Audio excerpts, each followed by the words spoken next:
Welcome to the show, people. Welcome to the show. All are welcome. All are welcome. What it do, comic book gurus? That's your boy, Razor Comics, and this late night after hours, Friday night, 8 p.m. Eastern. Where are you at? Hopefully you're here with us at late night after hours, having a good time. It's my birthday, and I'll cry if I want to. Welcome to the party, pal.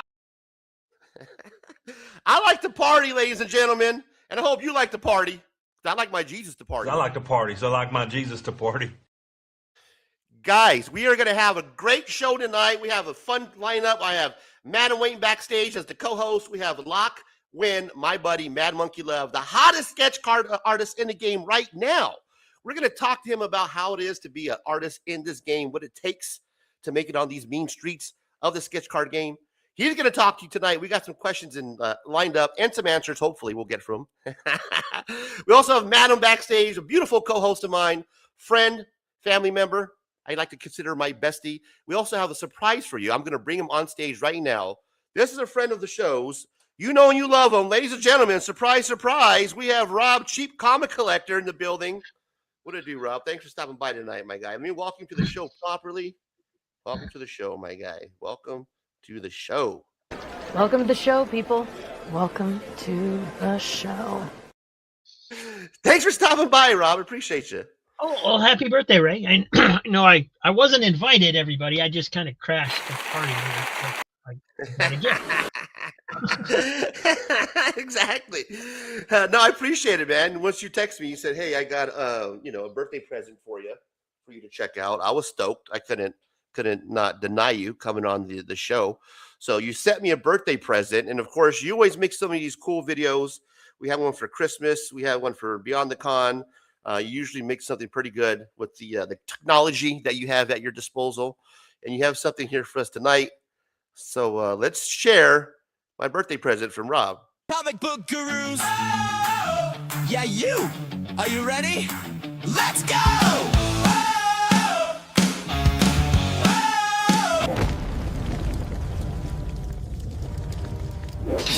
Your boy's a little busy right now. When the hits play, then the heat starts rising. Yeah! Page by page, tearing bad takes down.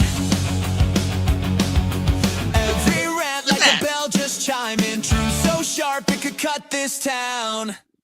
Happy birthday, Ray. From Razor Comics, blow the candles out. Let the chat go wild. Yeah, we showed up for the jokes and knowledge. Ranking, comic ring, birthday golden child. Happy birthday, Ray. Keep the panel blazing. Every frame, every flame. You're I look good in skinny jeans. Happy birthday, Ray. From Razor Comics, we're right here where your rants all are. Hey, hey, hey. Whoa. Hot mic on and the streams all gathered. Asian Ray. Every swipe at the hype that shattered. Still we stay cause the laughs all last.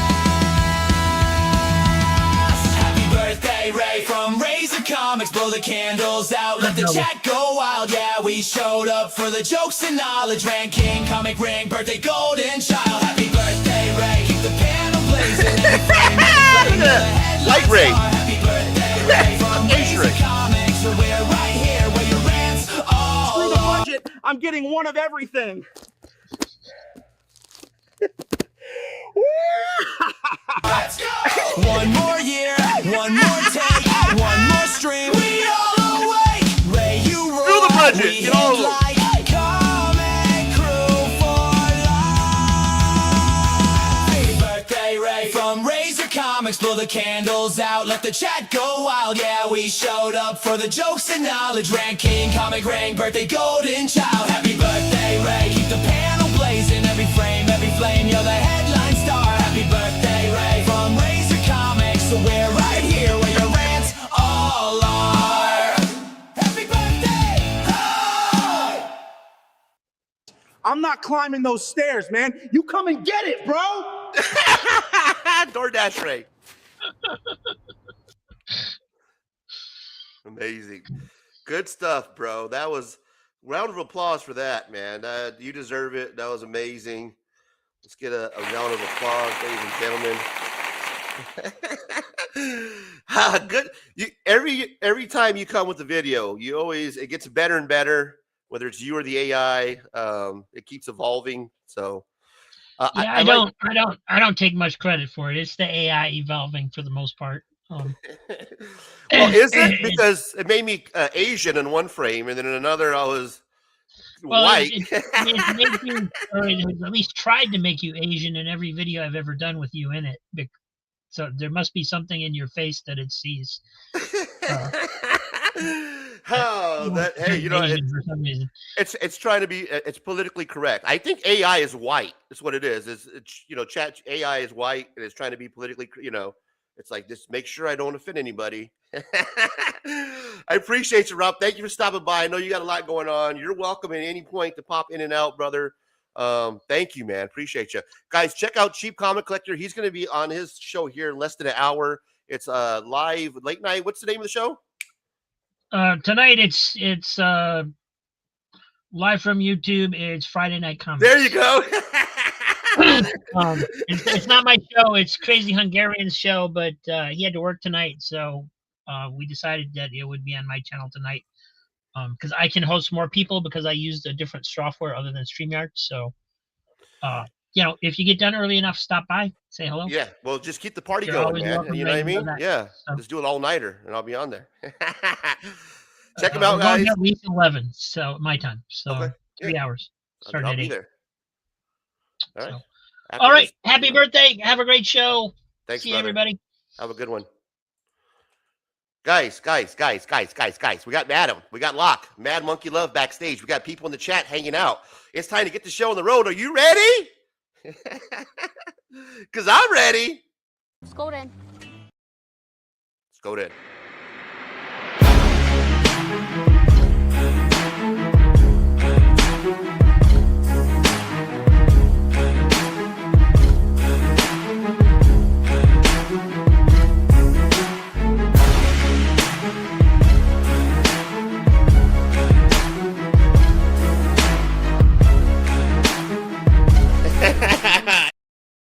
Welcome back, ladies and gentlemen, and I bring to the stage, please welcome, Madam. Stop now. Madam, welcome to the stage. Thank you. Happy birthday, Ray. I have something for you. Thank you, Here, buddy. What do I've you got decided to sacrifice a little bit of confetti. Hey, was that from last year? Hey, Was that from last year's show? Yeah. I'm not going to admit, there might be a confetti. Is it confetti? Confetti? A confetti or two. spread out, sprinkled out to the living room from last year. If you guys remember, last year, this very same day, well, that was Saturday, actually. Last year, this time, for my birthday, Madam was actually here, right next to me. It was the 1,000 subscriber celebration. The birthday was a big blowout. We had an amazing time, and we're back here doing it all over again, buddy. 1 year later. Holy shit, I'm getting old. Yeah, so thank you for joining me and hanging out. Yeah, of course. I'm excited. I'm excited that you turned out. I mean, that's a whole year, Ray. Yeah, right? Whole year. Do you have like a year in review or something like prep? I'd rather not. No, I'm just kidding. No, of course. If there's highlights, lowlights, I think we kind of did that on the first show. We kind of just going back and touching on some moments. But it's a new year, right? We got the late night show back. We got Mad Monkey Love, a friend of the show, friend of the channel. Yeah. He's blown up. If you guys don't know who Mad Monkey Love is, it's Mad.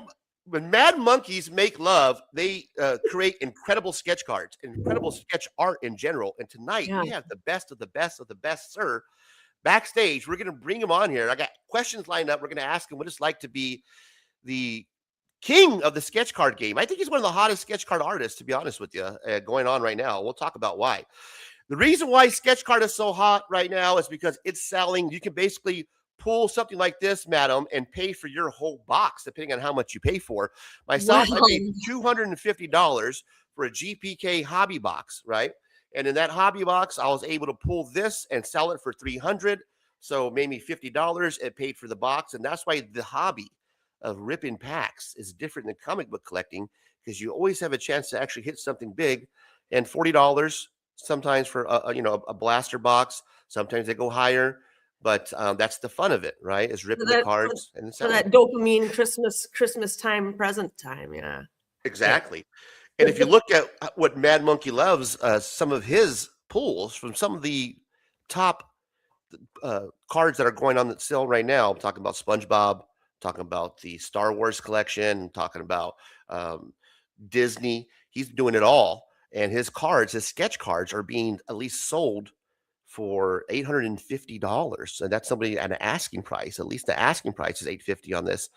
And as you can see, some of the artwork here from my guy, Mad Monkey Love, is amazing. He's our guest tonight, guys. So without further ado, what do you think, madam? Should we bring him to the stage? We haven't been waiting backstage long enough. Get him out here. Let's get him out here. Guys, welcome to the stage, Mad Monkey Love, my friend. You know you love him. His name is Lock Win. Lock Win, Mad Monkey Love, welcome to the stage, my guy. Happy birthday, Ray. Thank you, man. I appreciate you. We're just talking about you and the success that you've had. Looking at some of the cards here, man, they're going for some outrageous prices. And good for you. I mean, look, you had one for 103, the Star Wars set, another one for 299. Here's your Patrick from SpongeBob SquarePants. I think we're asking 800 on this. Yeah. So, oh wow, congratulations, man. Well, you know, it's the issue is it's congratulations to the people who pulled it. That's really what that is, and it's based on the character popularity, right? And that's really what that is based on what deck, what set, and everything else. But a lot of these that I do are one of ones. Like every set on average with tops, I'm looking at maybe 100, 150 to 200 artists on the set, right? Dang, that's amazing. Yeah, it's just crazy. But the only thing is, I wish I was making that kind of money, right? You mean what the cards are going for? That is nuts, right? Yeah, You pull that sketch card, and believe it or not, the artist Pepe there, he draws the stuff. Him and I are like in the same like Instagram group for sketch card or the Facebook group, right? Right. And a lot of us were, you know, we're trying to get a commission for $100, right? Because Topps only pays us like for the GPK, it's $5 a card. Wow. Right. Okay. And it's then for like the Star Wars and all the stuff, it's $15 a card. That's all we make. $15 a card. Yeah. So some of us spend 2 hours. That's on the high end. Is that, would you consider that on the high end, Lock, or is that pretty much that is it? That is the going rate right now for like for anything like, for example, Dynamite, right? For the Red Sonja series and the Vampirella that I was going to draw for, that's only $5 if you do in color, $2 if you just do black and white sketches. Holy shit, bro! Right? Okay, so if you're an artist who's doing sketch artwork and you feel like, hey, man, I could probably make some pretty good money doing sketch artwork, becoming an artist. This is my passion. This is what I want to do. But you have a full-time job. What advice are you giving to that sketch artist who might be thinking about going all in and devoting, you know, maybe quitting their full-time job and devoting their time to become a sketch artist? There are guys out there. There are friends of mine out there who actually do this full time. But you're looking at they're doing if you're starting out, it's kind of like a trial period. Topps gives you a limit. When you're first starting out, Topps, Upper Deck, Cryptozoic, all these IP, all these companies, they give you a limit. Like, let's say you're starting off with they give you 3 months for a set on average. That's on average. Sometimes a little tighter, but they'll give you like 20 cards, right? So that's what you got. 3 months to do 20 cards, right? Right. Some of these artists here are master painters. They paint on these. You've seen those little cards with like full-on realistic rendering. Those guys, they're not taking on 200 cards. They're taking on 50, 60 cards max, right? Because they're doing other stuff full time. That's what I was going to ask. Is that where the money, the income is actually coming from? Is what you're doing on the side, like at conventions? A lot of it is all side work, right? Now, the reason why we take on these set is that we can put like a branding on our name, because then now I'm drawing for Marvel, because Marvel approves all my drawings, right? If I draw DC cards, DC approves all my drawings, right? If I draw, anything for Dynamite, whoever's in charge approves that, Cryptozoic and the works, right? The SpongeBob guys, Nickelodeon approves it, right? Topps doesn't approve it. It's Nickelodeon who approves it, right? Gotcha. So what pass, what doesn't pass, and so forth. There's a lot of rules that attach to this. So anybody starting on a sketch card, you have to remember that they're going to start you small. Then once you are reliable, you turn it on time, you do the correct stuff. This is where, if you want to take on, there's friends of mine who actually do this full time, but they're taking on any set. Like I can have 4 set at a time if I wanted to. Right. And I could do 100 a set, 200, 300 a set. Right. And like all of last year, that's pretty much what I did. I did a ton of it. So most of these drawings you see here is already been 2 years old. And what you're looking at here is some of the sets that you worked on is the top Star Wars, hyperspace, right? Yep. And then you have the Disney. Is that the Lorcana? The last Topps Chrome Lorcana, and then the Marvels. What set is here? That were that's probably the Marvel Studio that you see the word Studio in the back there. It was called Marvel Cinematics at the time when they were giving it to us. Then by the time it gets released, the name to change, because I don't know, they couldn't use the word cinematic. You have to use something else, right? Don't know. It's licensing. It's all about licensing, right? So I don't have a say in that. So sometimes they'll say, hey, this is Marvel, blah, blah, blah, right? And then sometimes they do that because some information gets leaked and they know who leaked it. Wow. Right? Yeah. So there's those kind of things too, because you have to remember this is a big business for them, right? Topps pay a lot of money to have these licensed, right? Disney relies on that, right, for these license, and things that are future announcements, like a movie, for example, right? That you can tell, because I can tell by a card deck that comes in that says, hey, you're going to be on this, right? And then they seem to drop them around like movies or, when new series are coming out. Yeah. So it's all a hype machine, right? It's all a promotional machine where it's all, if something's coming out, a new SpongeBob movie, SpongeBob, the cards come out, the Star Wars series might be coming. So something close to where they're releasing it, so that way it kind of promotes itself. Right. And that's helps you. For get example, your name you saw Wonder Man, that TV trailer, Wonder Man, that's going to come out, right? Well, what do you know, right? People are looking for Wonder Man first appearance. Yeah, of course. Right. So that's the reason for it. So if it's the same thing with anything you work on a project and stuff like that. So you have to sign some NDAs, and you can't leak that because some of that information affects the aftermarket. They don't want that. So, I can't just tell you, oh yeah, I worked on the Wonder Man series like a year ahead. Then you're going to go out to your LCS, look for all the Wonder Man, corner the market. Then when it gets announced, now you can, you know what I mean? Leak. I didn't take any leak. We have Niobe Comics stopping by in the stream. Thank you for stopping by, my buddy. I appreciate you. Of course, Locke, when Mad Monkey Love worked on Niobe Comics on one of the covers, I think it was Niobe, was it number 4 or 5 that you worked on, Locke? There it is. Wow. Boom, perfect promotion. There it is. That is Niobe Outbreak number 4 by Niobe Comics. And you can grab those on eBay now. Yep. Here, click on that link, pick that up. Link. Make sure you get issue number 4. Issue number 4. That's what you're Beautiful. looking for. That's a sick cover, bro. Sick cover, for sure. It's really good quality paper too, guys. So if you guys are, how indie books and stuff, this is like really, and the printing too. Comic Wellspring, I believe he uses. It's really, the color just vibrant. I can hear it as you're turning it. I can hear the thickness. Yeah. quality on this is just phenomenal. Good job, And Larry. it takes a lot of handling too. So you don't have to worry. If you want it graded and all that stuff, yeah. If you do pick it up, guys, if you guys want, just reach out to me on Instagram. If you want me to sign it, I'll give you my address, mail it to me. I'll sign it, and I'll just make sure it comes back. Perfect. Just pay for shipping and handling. There it is. Pick that up there. Awesome. Yeah.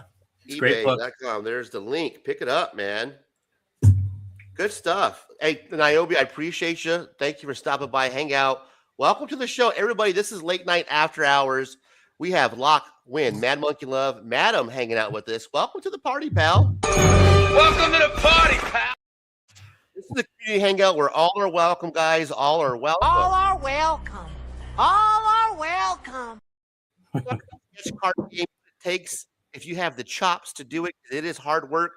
Here's one thing that I've noticed, and one thing that helps out some of these sketch card artists is if you're able to work on some of these top major labels like the Star Wars Hyperspace or the SpongeBob SquarePants, Marvel Studios, it gets your name out there. People start pulling your cards, and they want to know, oh, who did this sketch? Oh shit, Yeah. that's what you love, Locke Win, right? So then they look for that sketch artist, and then they come to them to buy work. Is what I'm assuming, right, Locke? Is that? Yeah, that's exactly why I did it. Like, for me to do this full time, I would have to take on per set maybe 250 cards or more, because some artists do this just to make, because you have to remember $15 a pop, right? Right. If you spend 2 hours, you're making less than $7 an hour. Exactly. Right. Yeah, exactly. Right. And so if that was you a lot, when you're like $15, 250 cards, that's a lot. Yeah. But when you break it down and it takes 2 hours to do a card, then you do the hour, and then it's so my speed has now become probably, I can do this in half an hour sketch, on average about 45 minutes to an hour to do a full card, full color, full rendered, everything. But you kind of develop a technique after a while. At the very beginning, I was just doing like at the very the way I do things now is the first 10 card, I take my full time. I do the best I can possibly think of.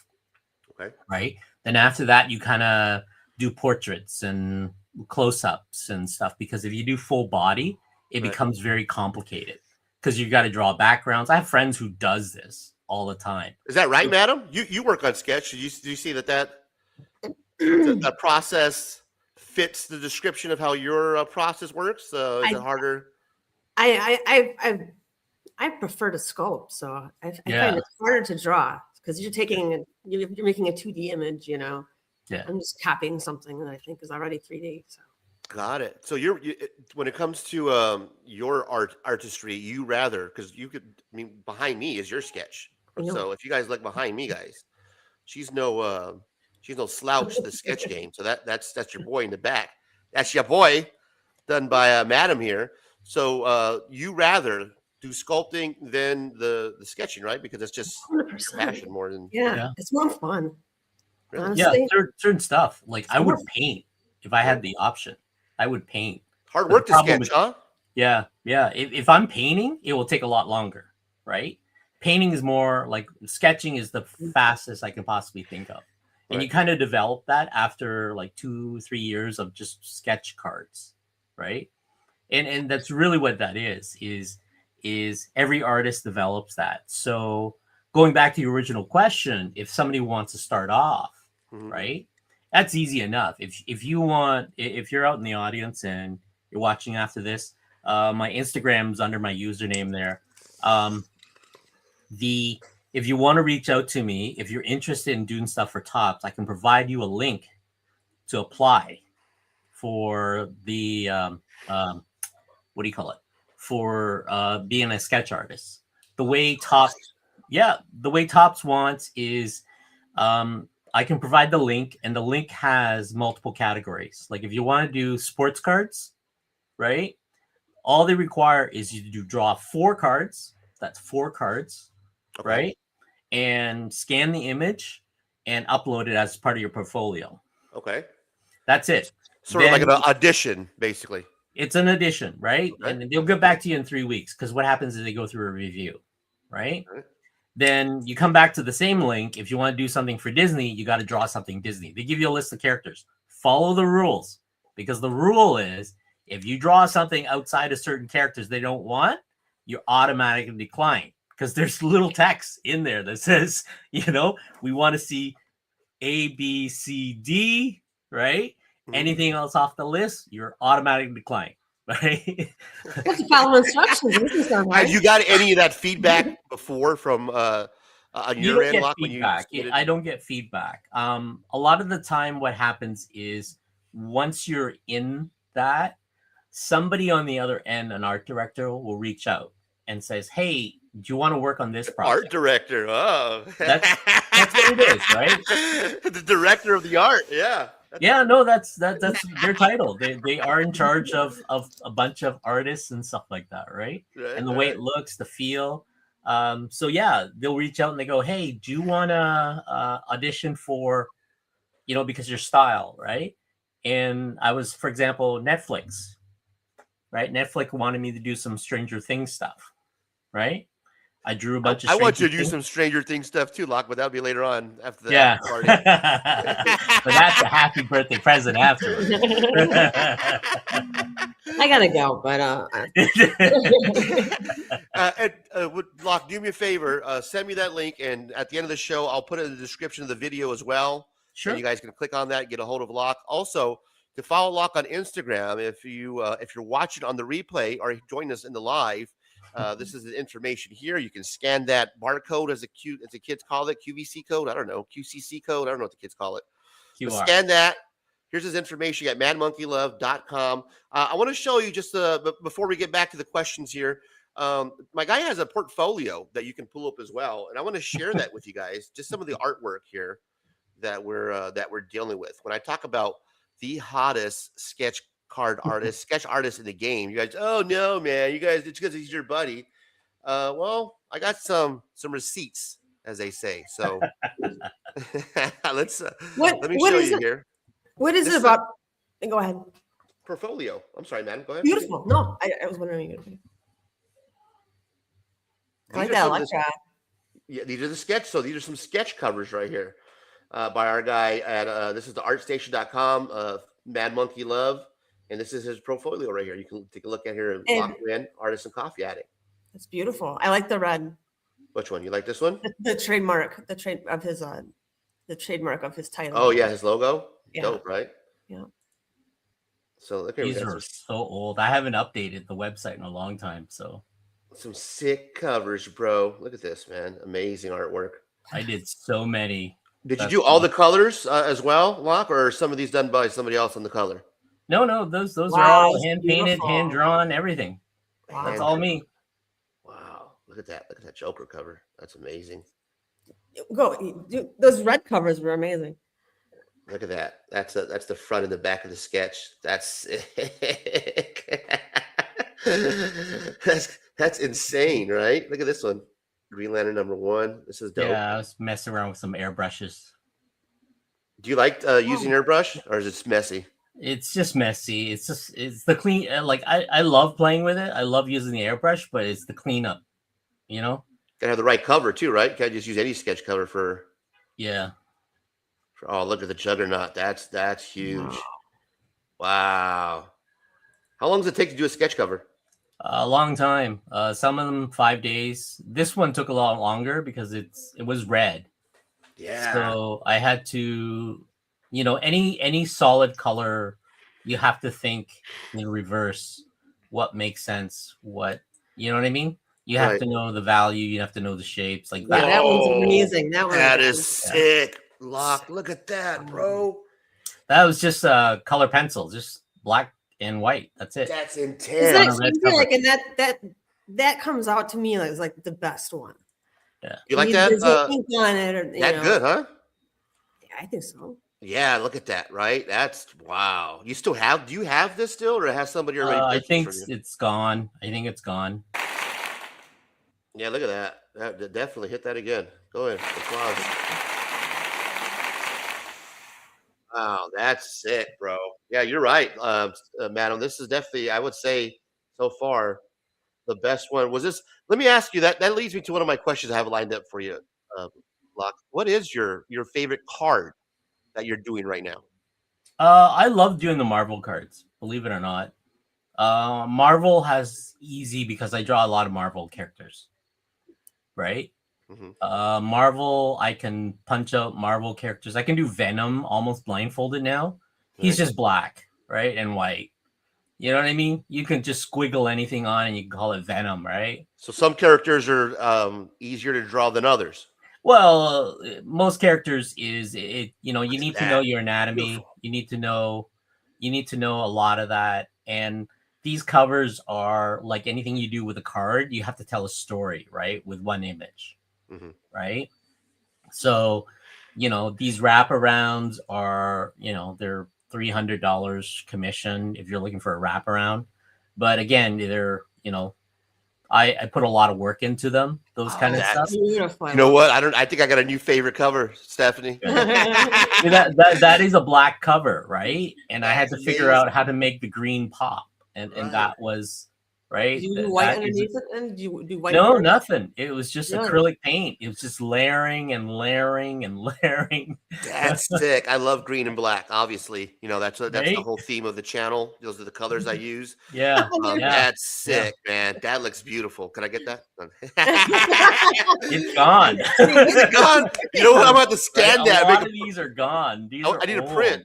These are old. Yeah, I don't do prints of them because you know I want to make sure they are one of one, right? Because the person who bought this is getting the one of one. There you go. See? Wow, nice. Doesn't that present well, right, Stephanie? Uh-huh. There. See color pencil. Oh, You can there it see my is. process, right? Yeah, here we Yeah. go. There's the pencil used. Yeah. Sick, bro. Amazing. It's all Awesome. about layering, right? Anything you Okay. do. Yeah. What about drawing women? Did you find that you're not a woman, at least as far as that you haven't identified The yet? best people that draw women are women themselves. Okay, Right? good. They Good answer. they Good know answer. their body more than right.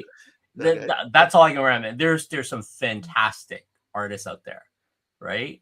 They could draw a woman like you wouldn't believe because they know the stuff.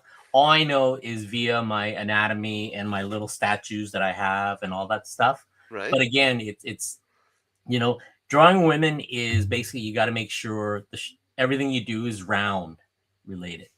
The So, but curves, is it difficult though? Do you find it difficult to draw, or no? Is it just it is difficult, but what happens is if you draw them enough, it's your 10,000 hours, you get good at it. You know, like J. Scott Campbell, right? Mhm. He's fantastic at drawing women, but he draws for the male because if you actually look at his women, they have no internal body organ, right?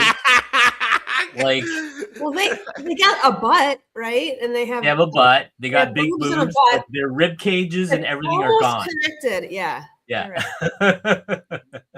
But it worked, right? It is. You have to remember this is a male dominant industry, right? Its target is towards male, but that has now changed lately, right? There's fantastic women out there who does this stuff. The male stuff is really easy to do. It's like a lot of this is when I get these covers, I just got to figure out lights That's and beautiful. shadows and things like that. What makes a good cover? Like when I did that Dracula one, I had to figure out like you know it's red. What am I gonna do? I usually draw a vampire, or I can draw one of the brides, right? right? And I had to figure out how do I do a proper composition using the red, right? Well, we have a Yeah, lady here because with you're us. using the red almost like curtains there for her. Yeah, Like, it seems yeah. like the negative space fills it in Yeah, as a border for it. yeah. So overall, Stephanie, how do you feel his critique him? Does his drawing of women? I don't see anything I dislike so far. So Right? Good stuff, right? I mean, he's employed by Marvel, right?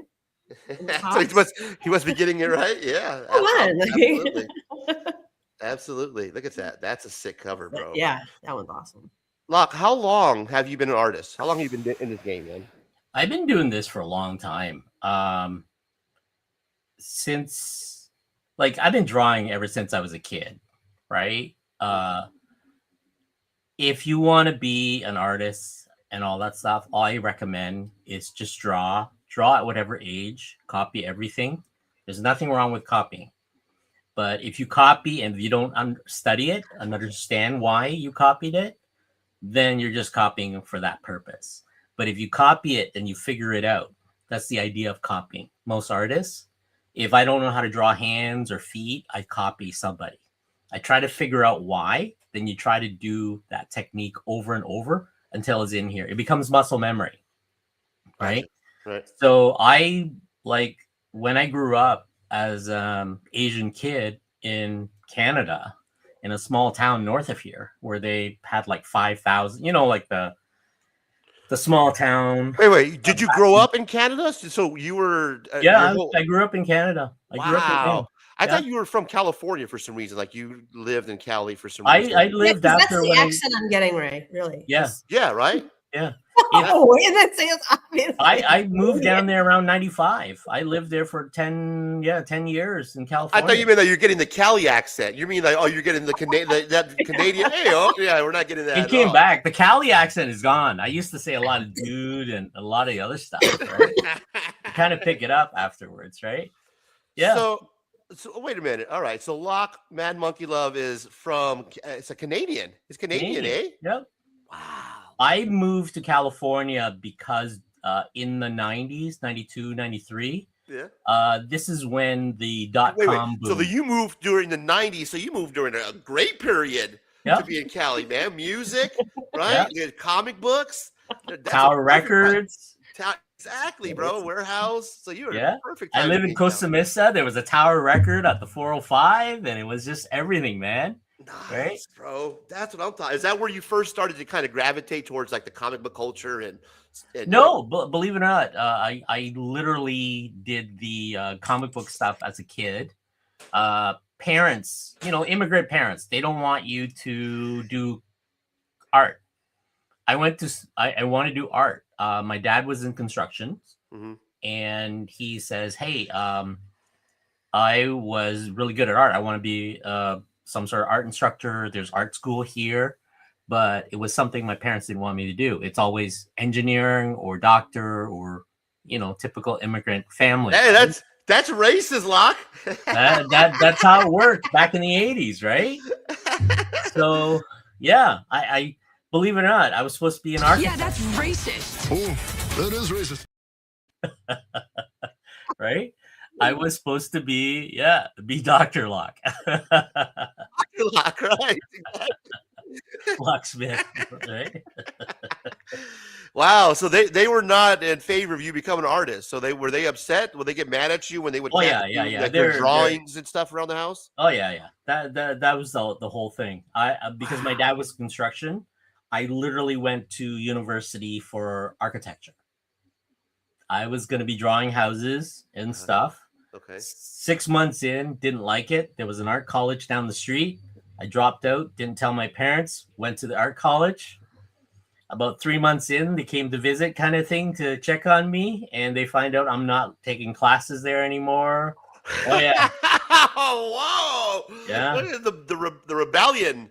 The young rebellion. This is 80. This is around 89, around there. Yeah. Who was paying for this college? Me. Okay, that's how you can get away with that. What are you working as a waiter, or what were you doing? Like stripping? I was dishwasher. I was Yeah, I was a telemarketer on the weekend. Dishwashers and all this other stuff. Right.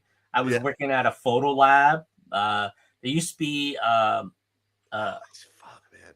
Yeah. Good times. What year was this? 89. 89. That's a beautiful time, man. Yeah, that sounds about right. Telemarketing. That's exactly that. I used to be a host at Valley Luna Mexican restaurant here. Worked as a telemarketer for MCI. I would call and sell 5 cents a minute for your long distance. I would call and ask you who's your long distance carrier. You should switch to MCI. That was you.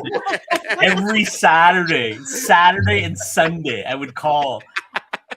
Remember Sears? I don't know if you guys remember. Oh, yeah. Sears? Yes. I was selling insurance for Sears. Yeah, see, that's where you perfected your customer service voice, as we call it. That's right. minorities. That's exactly right. No, literally, like my parents found out. I got pulled out, and I worked the summer with my dad in construction. Right. And my parents Did are he like, do that "What are you gonna do with as your a life?" punishment? Did he punish you as that way? Like, hey, I'm gonna Oh put you out and yeah. make you work. You can't go to art school. You either go back to architecture, or you go into something else. And Right. the whole summer, I'm working with my dad. And your parents are like, yeah. You got to do something with your life. You're the oldest. You're right. Don't You're be the first. Yeah. So you know what I did? I saw a commercial. I don't know if you guys know, but back in '89 or so, DeVry, the Institute of Technology. Remember that? DeVry, yes. Yeah. I applied, got in. And because computer was starting to... Because computer. That's right. Exactly. Control Open Apple Reset, ladies and gentlemen, was invented. Yeah, exactly. Yeah, the Coleco, the Commodore 64 was out. There was all these computers. IBM was releasing this stuff. The Macintosh was being released. Right back then, the color there weren't color monitors. They were gray or that's green, way back. Yeah, right. Those screens, or you plug it into your TV. Yes, or you plug it into the TV. Channel 3. You got the little rabbit thing with the switch. You connect your cable to. Yeah. I remember being the remote, the actual human remote that I was the remote. Down there on the carpet and change it for my dad. Yeah, your parents have been proud of me because back one. Yeah, the back one. Wiggle the ears. What? Remember, we were watching wrestling. So I was the eldest. I had to hold the antenna. Remember, you're standing there holding the antenna because the TV was scrambling all the time. You were the one to do it. Put the short kid up there. I'm like this, right? Your parents would have been proud of me, especially your dad, Locke, because that's when I found out that I was a nerd. When all the kids were playing Oregon Trail and they were on the Oregon Trail dying of dysentery, I was playing Number Munchers. Wow. Number Munchers. Do you remember that one? Yeah. That was for the nerds. When everybody was grabbing, the limited amount of floppies for the Oregon Trail, there was a plethora of Number Munchers, and I would always grab my Number Munchers and do math. Yeah, I mean that's how I got. Believe it or not, I have a engineering background. I have electronic engineering background. Really? And I got lucky in around 90. Good use with the sketch cards, aren't you? I thought when I graduated, I was gonna work for like IBM fixing photocopiers and fax machines. Mm-hmm. Those were the big things. Those were great, right? Right. Sony and all these companies, they came into they were recruiting. This is 92. This is when the .com, the internet was starting to bloom, right? You had the AOL disk, the CD-ROMs, 503 hours, right? Yep. With Netscape navigators and all this stuff. You got the 3-month free trial. So I got a stack of these so I can get on the internet, right? Yeah, exactly. I remember that. Yeah, right. Right. and message, was it AOL Messenger? Where everybody was AOL a Messenger, ICQ, and all these old technology stuff. Yeah. Exactly. Madam was way too young. She doesn't even remember what we're talking about because she was absolutely. Exactly, right? This might be going over your head, Madam, so I apologize. The old nerds are just nerding out. Totally. The funny part was I got hired by these tech companies. That's how because the first company that hired me was Sony. The company was called New Logic, and they were inventing color monitors. Okay. Right? So I was learning how to design color monitors because this was grayscale back in the day, or green screen, like the green monitors. They were working on color ones. They were eight colors, then 16, then what we got now, where we got flat screens and OLED and all that stuff. That's how I got bored. Then on my way from home from work, I saw this little company. It was a startup. These were startup time. I went in. I did not know what they were doing. They had these computer called Amiga, and they needed people to design what they call frame store. So these are video capture cards.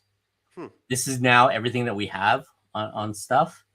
So I got hired by that. I didn't know what was going on because when I got hired, they start moving me out to California. So I was going back and forth from Toronto to California, and I was working with these companies, and the companies were effects companies. And the first project I landed on was a show called Babylon 5. Really? I was responsible for all the little spaceships that you see and all that stuff. So my deal was, because I was the engineering guy, I was trying to figure out how to get that onto your TV set with all the actors. Then we had to figure out green screen because green screen wasn't invented at the time. Okay. They shot everything on film with black background. Then literally somebody go in and make a mat of that, like trace that. So the person could be composite on top. So they had 2 sets of film playing and a third one that would record it. That's how they did it back then. That's what it would look like there if they're in space. The background That's right. would be. So if you look back at the old effects stuff, was you can see the little black edges around the person. Yeah. Because the film shift. Right? So that's how, but digital was something new. What a process, what a pain in the ass process. Yeah. Digital was all new. I went out there and all of a sudden, after years of working with that company, they got sold by another company. Then a producer says, hey, you've been working with us for a long time. Why don't you just stay out here? Right? And I said, sure. So I ended up staying. I ended up working with a company called Rhythm and Hues. I started working with Mattel. I started working with these effects companies. Like I was working on a project I didn't even know I was working on. It was Jurassic Park. Wow. Right? So was it top secret or something? How'd you not? No, it was just named something else. The Dharma Initiative or what? It was just dinosaurs. We were trying to do stop motion animation. Just dinosaurs. Yeah. It was a dinosaur film, right? It was just moving the little pieces. That's just it was literally just clay and armatures, right? Then, they decided to do digital, right? I was invited up to ILM, and this is where they were showing off the Avid systems and the digital systems and stuff. And because one of the shows that I worked on was going back to Babylon 5, a director saw my sketchbook because I didn't stop drawing. And the director goes, hey, you can draw, because they thought I was just the technician, right? Yeah. They're like, no, hey, this guy's fucking got some, he's actually a fucking nerd. He got skills. Yeah. So he goes, yeah. So he goes, hey, do you ever done storyboard before? And I go, no, but I drew comics. He goes, good, we'll teach you. And that's where I got scripts, and I was drawing storyboards for shots. I worked on Samurai Jack. Oh, no shit. Wow. Yeah. That's old school. Back in the day. Yeah, I was doing all sorts of stuff. And I've been drawing ever since, right? But it wasn't for comics. It was for, I was living out in Costa Mesa. Well, first Newport Beach, Costa Mesa, Fountain Valley, around that area in Orange County. What pushed you to say, okay, well, then I'm going to go ahead and now kind of did you just move to, was it when you moved to Canada and you just took on the Canadian lifestyle of I think you're I mean, like I moved out there, right? I moved back here around 2005, right? That's when I met my wife and we got married and we were gonna have a kid. She told you to stop drawing? No, nothing like that. Because I was working for these companies. You chose, right? Yeah. I mean, it's just basically put your toys away, go get a job. Yeah. I never stopped drawing. Like I was always good for you, man. And we will be able to pull awesome sketches. I have a question for you, Locke. I feel like I feel like I myself was an artist like from a young age as well. Yeah. If you were not talented as an artist, what would you have done with your life? I don't know if it was a talent thing. I think like for me, I drew so much. Good question. That I kind of learned the process. I was taught by industry professional. I was taught how to paint. I was taught how to do matte paintings. I was taught how to all this things that I was taught, and it was all hands on. Like that is a rare thing at that time, right? You have to remember now, like back in the day, there was no effects school back in the 90s. Yeah. Right? When I was out there, everything we did was like we had to figure it out. If we had to do an effects for this, how do we do this? Everything was being invented. And that must be the most exciting time because it was a lot of fun. Create nothing and find solutions to problems, which is really fun for artists. Because it involves everything from engineering, right? I've never sculpted before, but you know, you get your hand dirty, right? Because you were the art department. You weren't, you know what I mean? Yeah. They had sculptor. They hired on special sculptor for armatures and stuff like that, right? But you learned everything. You did everything you can get your hands on. And that was one of those things. And like I said, like, you know, a kid developed the talent because they drew when they were a kid. They kept drawing. Speaking of somebody who gets their hands on everything. Yeah. We got Steven Spock stopping by. Thank you for stopping by, my guy. I appreciate you. Yeah. Welcome to the show. Welcome to the show, people. Welcome to the show. You don't know Steven Spock, Locke. He's a friend of the show, a friend of the channel. I've seen him a few times. Yeah. Yes, man. He has his own kind of welcome around here that I like to give him. Every time he pops up, there's an alert that comes on first. You know that it's Steve lurking in the wind. And how we know that is because you kind of hear it. You kind of hear that wind rustling around, and it comes up something like. This is scary. This is straight up like creepy. What was that again? And then, of course, we have his welcome for Steven Spock, ladies and gentlemen. What about homosexuality, Tony? You like men, huh? Welcome to the show. Thank you for stopping by. I am here with Madam, and we have our guest of the night, Locke Wynn, Mad Monkey Love. Mad Monkey Love. Mad Monkey Love sounds like you're watching a nature channel of some primates that were mating. I had to ask the question. I swear to God. Lined up. Where did that name come from, Mad Monkey Love? And I follow with that. What makes you so mad about That's Monkey right. Love? What makes you so mad about Monkey Love? I was, believe it or not, when I was out there, Google showed up. It was the very first thing, right? It was like they gave out Gmail. Oh, okay. Right? Is that where you're creating an email account? And I think I was drunk or something, right? And I just created an account. Ever since this account has been with me ever since since 90 something, okay? When Google first showed up. So it's been a long time. Wow. Remember when Outlook came out? Yeah, Right? of course I remember when Outlook came out. Yes. Well, why do you say that for? I have an so Outlook new, I email think. now. My email is Yeah, Outlook. but I have a lock, LOC at outlook.com. Right. 3 letters. That's an old 3 letters. Wow. You have to remember, I was there when they were. That is brag. That is brag worthy. You didn't have to add any characters to it because it was the first one. Because I was gonna go Bill Gates, right? Because it was available. Or alternative would have been Drunk Monkey Cleavage, but no. There you go. I love that you stuck with the name Mad Monkey Love, man. That is awesome. I was wondering, I was talking to Stephanie, earlier in the week. I was like, I got to ask the question. There's a way I got to transition to it somehow because I don't think anybody's asked that name. We kind of glossed over the fact that this guy's name is Mad Monkey Love. Like, where the fuck did that come from? The thing I found out with that username is I don't get porn spam because the word love in it. This is what you notice? this is what occurred to me. This is what you think about? Where is my spam? Yeah. That's exactly it. Hey, we have Nerdy Geek stopping by. Thank you, buddy. Welcome to the show, my guy. If you get an email from me with the word love in it, you think it's spam. It goes directly in. That's my excuse to get out of work. Hey, I sent you an email 6 months ago. You didn't respond. Hey. That's perfect. Yeah. It's a good way to deflect. We have Mad Monkey Love tonight with us, ladies and gentlemen. Welcome to the party, pal. Nerdy Geek, thank you for stopping by. Welcome to the party, pal.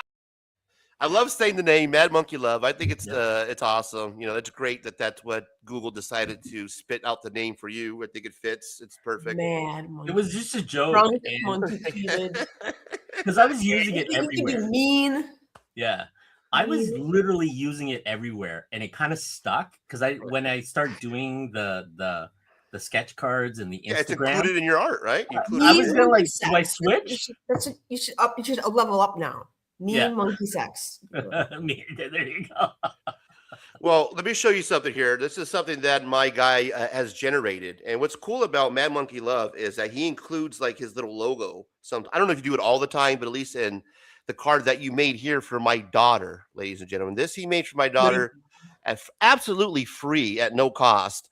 And he's just, pay the shipping. I'll send this out to you. This is when he was first on the show in the early days. And he generated this sketch of her favorite character, which is Sonic. She's lucky enough to have a favorite character. He asked me, hey, what's your favorite character? I said, man, do a Sonic. My daughter loves Sonic. This is what he came up with. It's simply amazing. That's a case that that he himself, Mad Monkey Love, Lock Win, puts together for you. So when you get a card from him, if you do purchase from him, he will put it in something special like this. Send it out to you in a special case. Looks really sick, man. Really sleek. It's a black box. Show you a picture here in a moment. But this was made for my daughter, and thank you. I really appreciate it. This is one of her centerpieces of her collection. When you walk into her room, it's right there next to her computer. It's something that she'll keep. She told me she's never going to sell this. Like I said, if somebody offers you $500, she's like, so she goes, I'll never sell. She's never going to sell this. It's a one of one, and it's her favorite. And thank you, brother. Appreciate you, man. No worries. The packaging makes it look like it has some gold chip inside of it. Some secret message or something in there that's been scanned. Yeah, I've been upping my game on this stuff. It's all about the packaging and the stuff, right? Mm-hmm. Eventually, I want to be able to put a sketch cover that I do into some sort of portfolio, right? Because if you're going to spend, when people were spending $100 on a commission from me, I want to give them a presentation. Yeah. At the very beginning, when I first started doing this, I was trying to get all the tools and trying to figure out what was the best delivery. And most artists will put that into a little penny sleeve and a top loader, right? Right. Then I figured, okay, well, the next level is the one touch, the magnetic case, right? And those were okay, but I want to give something where it felt like a graded, because I was looking at PSA.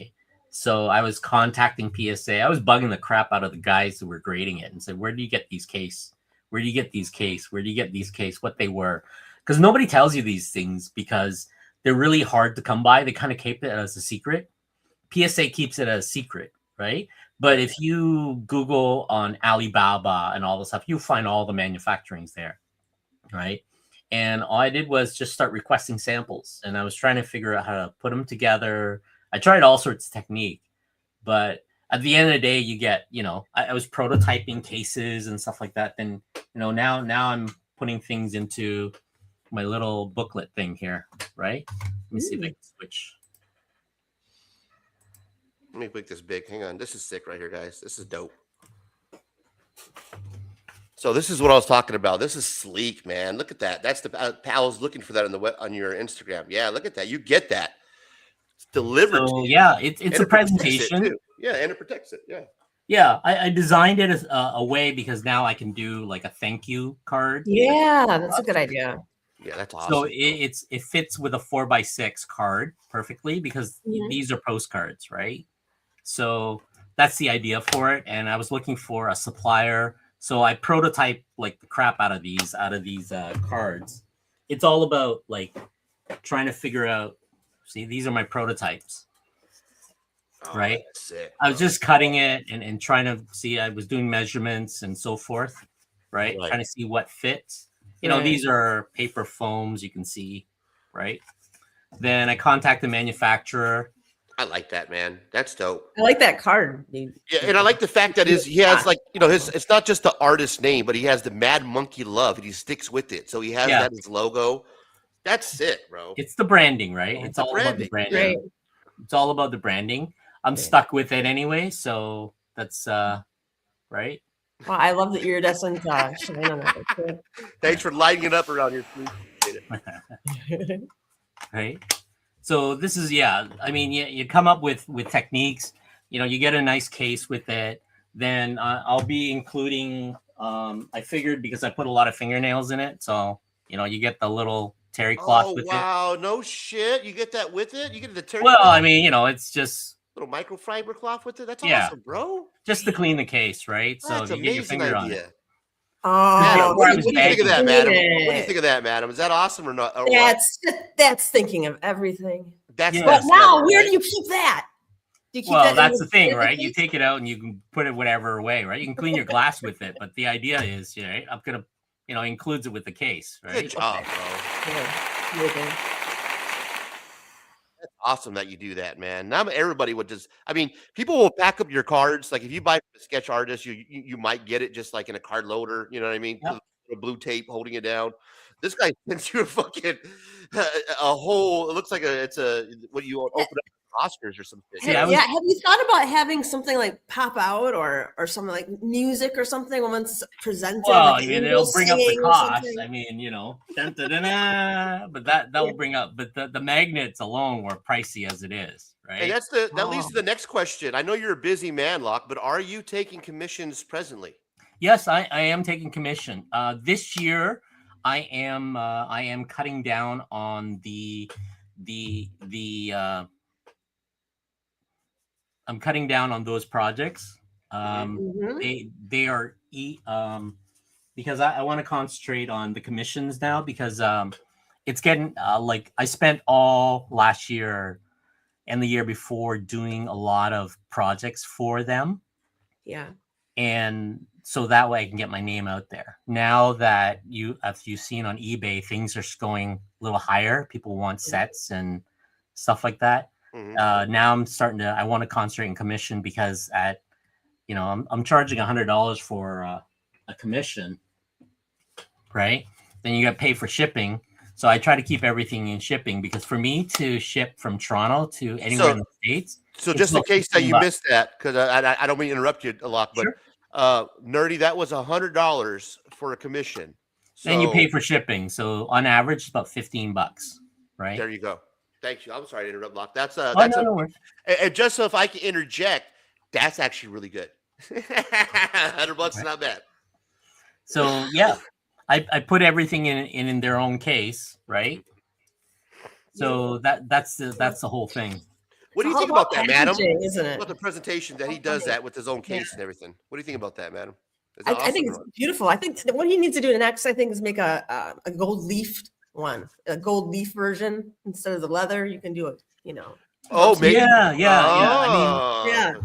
Originally, I was going to do this as red because that is my color. But I figured black is a nicer. The reason why I picked 4x6 is that it fits perfectly in a bubble mailer. Oh, okay. And it cuts down on the cost of shipping. Yeah. On average, that's where that degree came in handy, huh? Yeah. The thing I ran into was when people were getting commissions, I was throwing this. I had to put a couple of cardboard, taped it, then bubble wrap it, then made sure that nobody crushes it. Yeah. Right?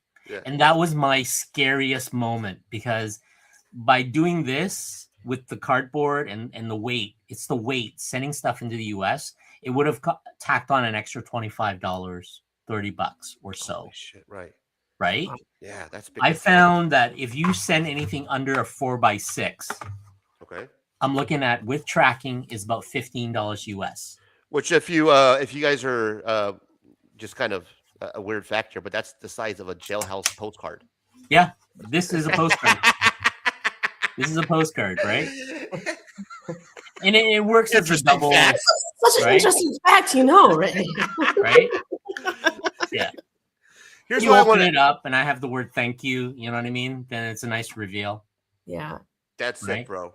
Yeah, now, what I do have a question for you. Are you concerned? I don't know where the magnets are. I can see the divot on the right side. Yep. Are you concerned about the magnets moving at all? No, they are lodging. embedded inside. They are embedded. Okay. You can't pull these out unless you rip because you can see it's manufactured. Okay. Right? It's High a book quality. What cover. he's telling you, Stephanie. It's high Nice. quality. This is a book cover. You know the Yeah. binding for the books, Mm-hmm. right? Right. That's all this is. Because now I'm not worried. I mean, I can press down on it at any point and it doesn't crack because this is a book cover. You could also do a series of them where you open them up and it's a completely different color. Yeah, I could. A big splash surprise of something. Yeah. You know. I could have the internal red or a different color and all that stuff, but that drives up the price, right? For me, I had to order a minimum of 500 of these. It cost me about $2,000 just for the prototyping and the machining, right? Right. So going from this, right? Because they have to machine it, they have to make the template, so they have it available, right? Right. Now all I have to do is go back and it will cost me about $80 on average now just to change the color. Shit. Shit ain't cheap. But minimum. Yeah. I think you could do a whole variation of things. I can. So this is my Yeah. first revision. My next revision will probably be a little thicker. I think doing one, like a different color, kind of like a chase. You know what I mean? You get something cool. Mm-hmm. Here's what I wanted to. Speaking of chase, I wanted to ask you how it feels, Locke, because you're an artist now, and that you have these sketch cards that people can purchase from you, but they also are included in sets that we buy as collectors, like myself, the SpongeBob set, the Star Wars set. I buy those. I'm a collector. I buy these sets. Love to rip. Love to pull sketch cards. I only pulled one sketch card my whole life. I turned around and flipped it. How does it feel, man, when you see things like this and you're watching somebody actually during like a live stream or a live rip, as they call it, and you see somebody pull your card and they go crazy over it, man? How does that make you feel, bro? Oh, it's fantastic. It's like a drug. It's a dopamine hit, right? I gotta imagine. Yeah. Yeah. It's exactly what it is. Dopamine. Yeah. It's very, very addictive. It's very, very addictive. Is that what we're looking at right here, Locke? Somebody's pulling one of your Star Wars card, right? The hyperspace. Yeah. And they pulled the sketch. Looks like Stormtrooper. Yeah. Look at that. That's a Locke win card, man. And people go nuts. Look at these guys. Yeah. You know what I mean? It's a one of one. It's a one of one. Guaranteed you can get about $200 off of that sketch, right? Right. And that's for that set. So everybody's chasing that one of one. Oh, wow. Yeah. Scout Trooper. Yeah. Who do you sign as? Because he came in. Gotta be cool, bro. That's gonna be awesome. Feeling, bro. Congratulations, man. Good for you. Right. It's one of those. I like every time a new set comes out, like I get the email from Tops or Upper Deck says, "Hey, tomorrow by midnight, you can start announcing." Right? Because I got everything all ready to go. Like a lot of my stuff is scheduled, right? My posting is all scheduled. You know what I mean? You pre-schedule a lot of this stuff, so I can't do anything about it. It's all scheduled to go. Right? Look at these guys, man. You can just see the face, bro. Like, because he knows he has one, because you can see it behind it, right? Yeah. You're like, I got a sketch, and boom, and then you're like, that's a dope sketch, and then you flip it over, and then you get the artist's name. There it is, Locke Win, and then you get the Mad Monkey Love.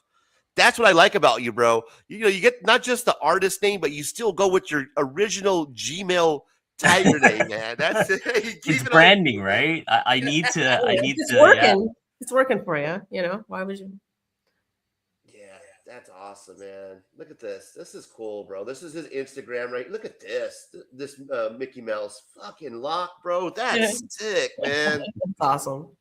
That's for the masterpiece cards. Those are the guys I'm working with right now. That reminds me, I got to call them back. All right, yeah, because I'm doing beside doing the sketch card, I'm actually doing like card layout designs and other stuff too, right? So right, look at Pooh, man.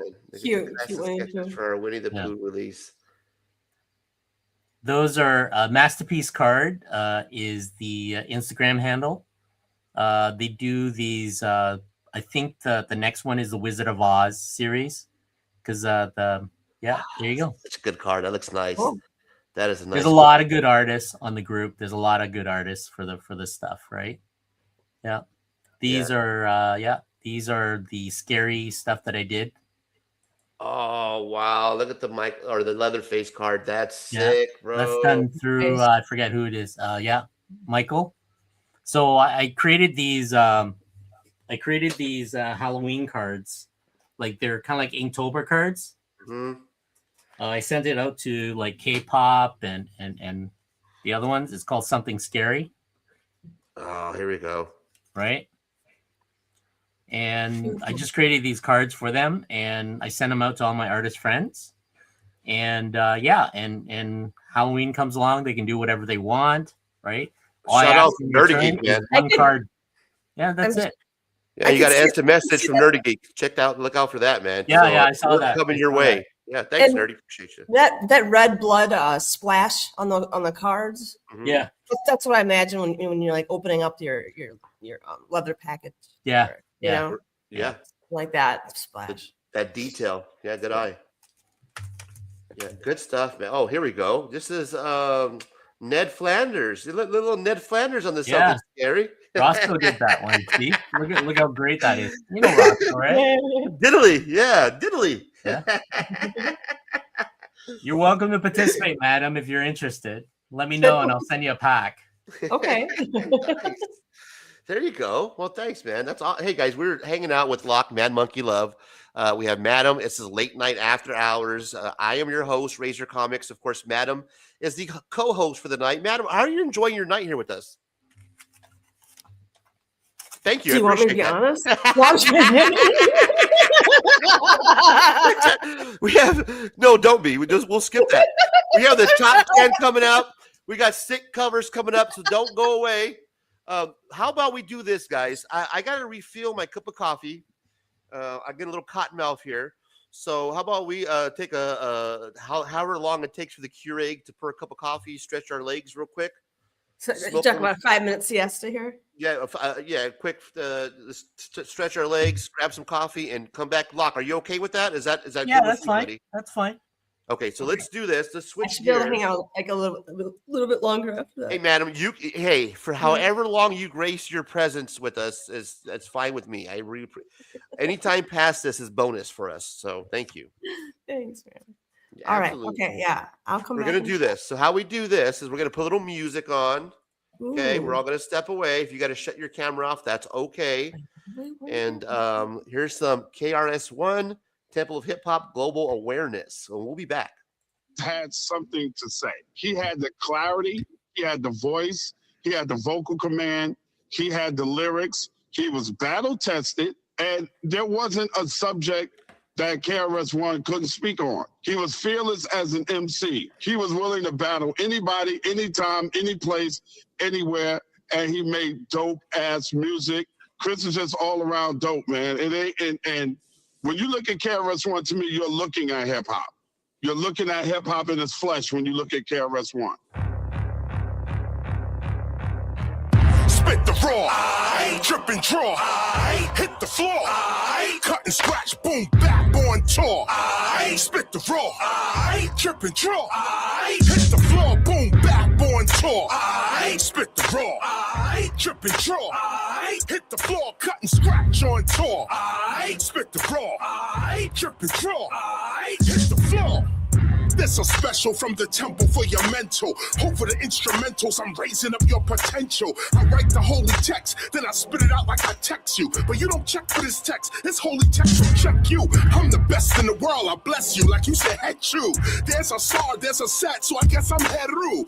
Check 1, check 2, the menu that's within you. To every single lady, you gotta love and defend you. That's L-A-T-Y, and your body is a temple. Those that speak lies, no surprise, they body's a rental. They forget how to live off of just one bowl of lentils. So when you enter the temple, we teach you how to respect you. You learn how to protect you from the forces that tempt you. You learn the core 4 elements and the non-essentials. You learn to write with your hands, markers and pencils. Then we certify the whole process you just been through. Spit the raw, drip and draw, hit the floor, cut and scratch, boom, back on tour. Spit the raw, drip and draw, hit the floor, boom, back on tour. Spit the raw, drip and draw, hit the floor, cut and scratch on tour. Spit the raw, drip and draw, hit the floor. Back with another one, back with another tour. I'm a different type of MC, some of y'all never saw. I slide past the bull like a matador. I read like riches, so what they acting fantastic for? I'm down to slap a jaw, what they laughing for? My whole style makes them question what they rapping for. This delivery is at your door. You sick of that soft shit? Come over here, that's what the boom bap is for. Old school, heck yeah. A dinosaur? Heck no. But respect though, Tyrannosaurus Rex shows. Let's go. They style be nothing like ours. They watching stars around cars. We watch stars around Mars. God's son like Nas. I'm like an earthquake hitting a prison. Listen, I'm rocking these bars like weed growing in a garden, then you put it in jars. I'm giving you a brain and a heart like the Wizard of Oz. Spit the raw, trip and draw, hit the floor, cut and scratch, boom, back on tour. Spit the raw, trip and draw, hit the floor, boom, back on tour. Spit the raw, trip and draw, hit the floor, cut and scratch on tour. Spit the raw, trip and draw, hit the floor. We gon' have to take it back. Some of y'all don't know me, so let me introduce myself. I'm the one and only KRS-One, the original, not a phony. That street heat from a beat street, I got it on me. Listen, homie, there's a distinction we gotta establish. Rappers talking garbage, they get put right where the trash is. I'm moving quicker. They ain't watching their money, they watching women, cause that's the only way they see it figures. Me, I'm quite different with the gift. These rappers are fake, they get hemmed up quick like a tailor. Swift. They need a master class where you learn English, science, and people like Dr. Dre aftermath. I have to laugh. I'm on the road to the riches. Before I sell out hip-hop, I'm mopping floors and washing dishes. KRS, knowledge reigns supreme, that's who Chris is. But when money reigns supreme, grown men turn to misses. Spit the raw, trip and draw, hit the floor, cut and scratch, boom, back on tour. Spit the raw, trip and draw, hit the floor, boom, back on tour. Spit the raw, trip and draw, hit the floor, cut and scratch on tour. Spit the raw, trip and draw, hit the floor.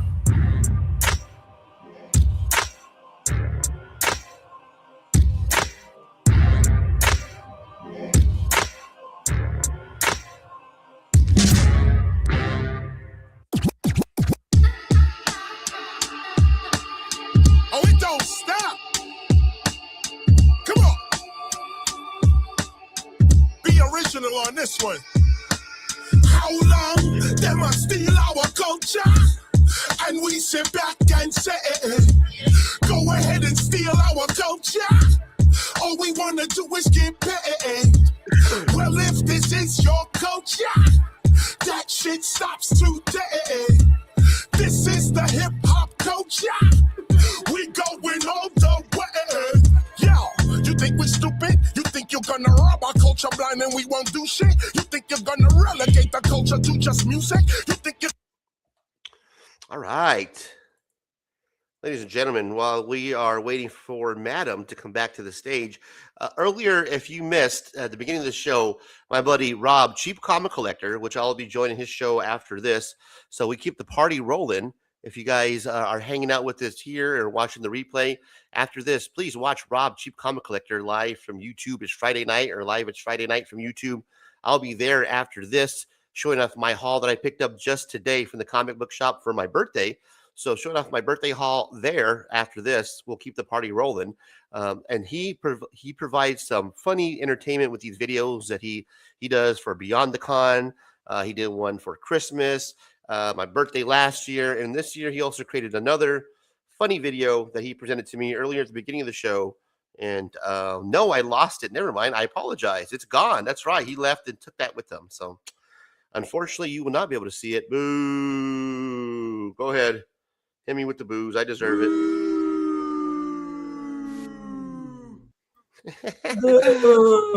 Thank you, man. I appreciate it. But we're here. There you are. I can hear you. We got Madam here. I'm transitioning to nighttime mode. Oh, nighttime mode. Yeah. Well, you're transitioning. Okay, thank you. Transitioning. I'm doing the same. Everybody's transitioning to their night mode.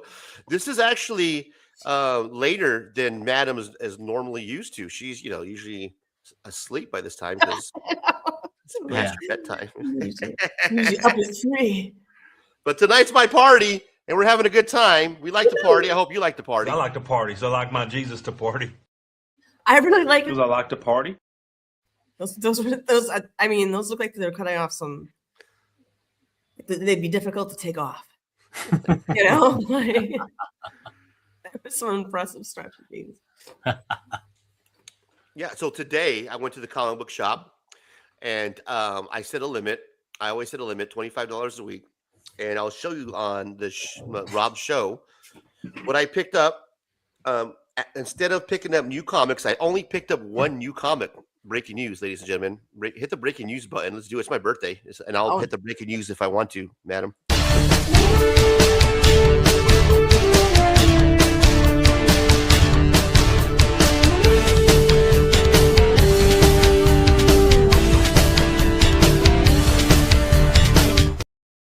Breaking news, ladies and gentlemen, straight from the front desk of Razor Comics. I only picked up one new comic book day today. Only one. I was not impressed with the new comics that were out this week. And I gravitated to the back issues. And I have some very cool back issues. Spoiler alert, has something related to one of these comic book magazines that I love picking up from some of my favorite artists, a brother team duo. Hint, hint, hint. I'll keep dropping more hints. And what's cool about this is that one of the brothers is actually going to be here in Phoenix at the Phoenix Sympathy Theater. How am I saying that, madam? How do you say that? Phoenix Sympathy? I have no idea what you're saying. Yep, me neither. But he's going to be here. There you go. At that place on February 28th.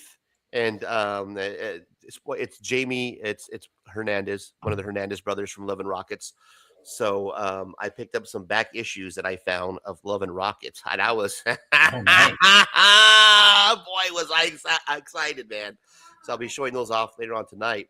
And speaking of sick covers, guys, how about we get into before the top 10? Let's do some sick covers. Is that okay with you, Locke? Can we do sick covers first and then top 10? Sure. Madam, are you okay with that? Covers, bring it. Oh, I sent you on the Instagram there. I'll send you the working process of a sick cover of issue number 5. Oh, we can end with that. The sick cover. All right, that's perfect. Okay, so on the Instagram, you can see it. So if you guys hit up Niobe Comics there for this cover, and he says that I can show off the WIP for issue 5. Perfect. This is the cover I'm working on for him. Oh, you got it. Okay, hang on. Let me blow you up. That's the one you sent me? Is that the Instagram you sent me? The Instagram, yeah. Wait, that's different than the Instagram you sent me. No. The check your Instagram message. Oh, yeah. Okay, no, I got it loaded up. That's what I'm saying. I got it. Okay, perfect. All right, perfect. So I got that loaded up. Hang on.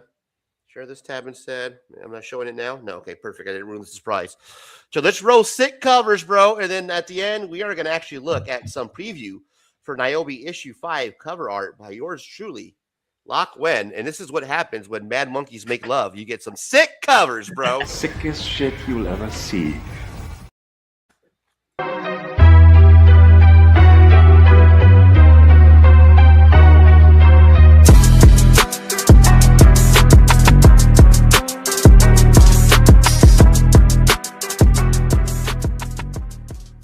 Sickest shit you'll ever see. Okay, so what I like to do for New Comic Book Day and how I like to stack up your sick covers. This is what I like to do, guys. There are other shows when they give you their sick cover picks.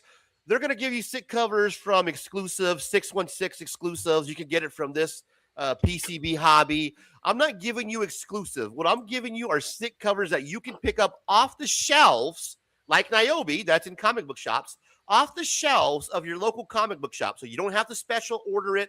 You don't have to get it from an exclusive, from a specific seller.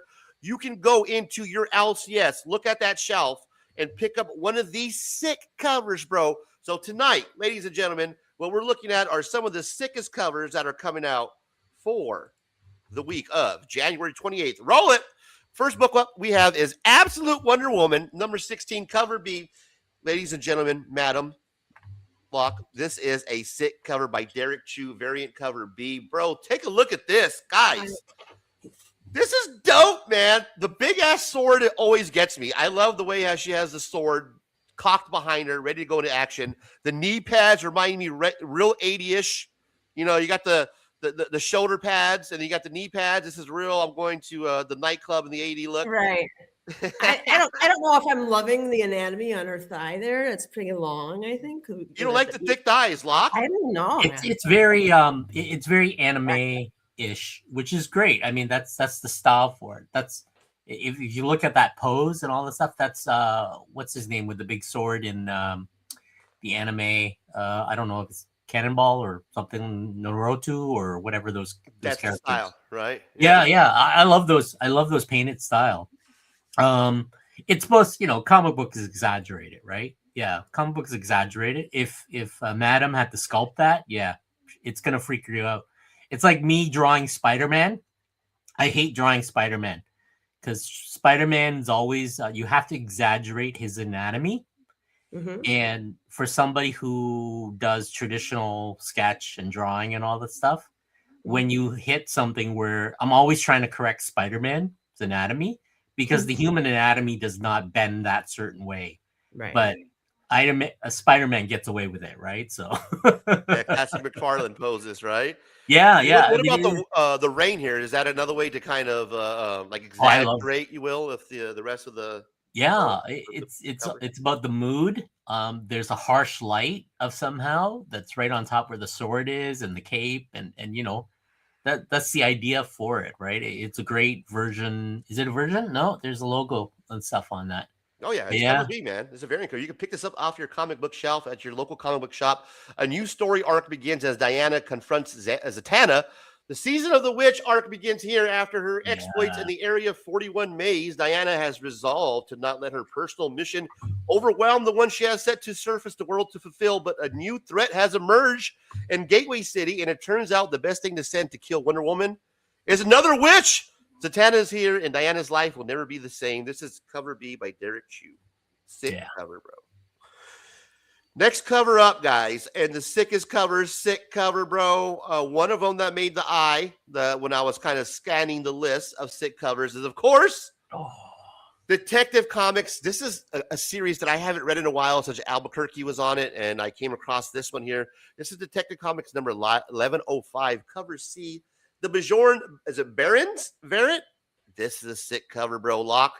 Yeah. Take it away, man. What do you think, man? This is one of the dope covers of the night here. It's very moody. It's very, Batman's in a suit of some sort, right? It looks like he's ready to fight Superman kind of thing. It's fucking badass, bro. Yeah. Exactly. Yeah. I mean, it's, what is that? A version? Yeah, it's a version variant. So. And it's the cover C, right? It's not like a 1 in 10 or 1 in 15 or 1 in 20. This is something that you can pick up as hopefully like for $5.99. I'm guessing, as a variant cover. This is sick. I seen this, bro, and I was like, holy, that's tough for a Detective Comic cover. You know what I mean? That'll definitely get you intrigued. I haven't read the story. So awesome. Right, Madam? If you guys want to look at what's coming up in like 3 months, 4 months time, in the private chat there, I stuck Lunar Distribution. If you go to that, you can actually look at upcoming stuff. I'll throw it in the main chat here if anybody's interested. If you go to Luna, this is where a lot of the comic books are coming from. Instead, it used to be Diamond. Oh, there you go. It got blocked, but so Luna is where you can.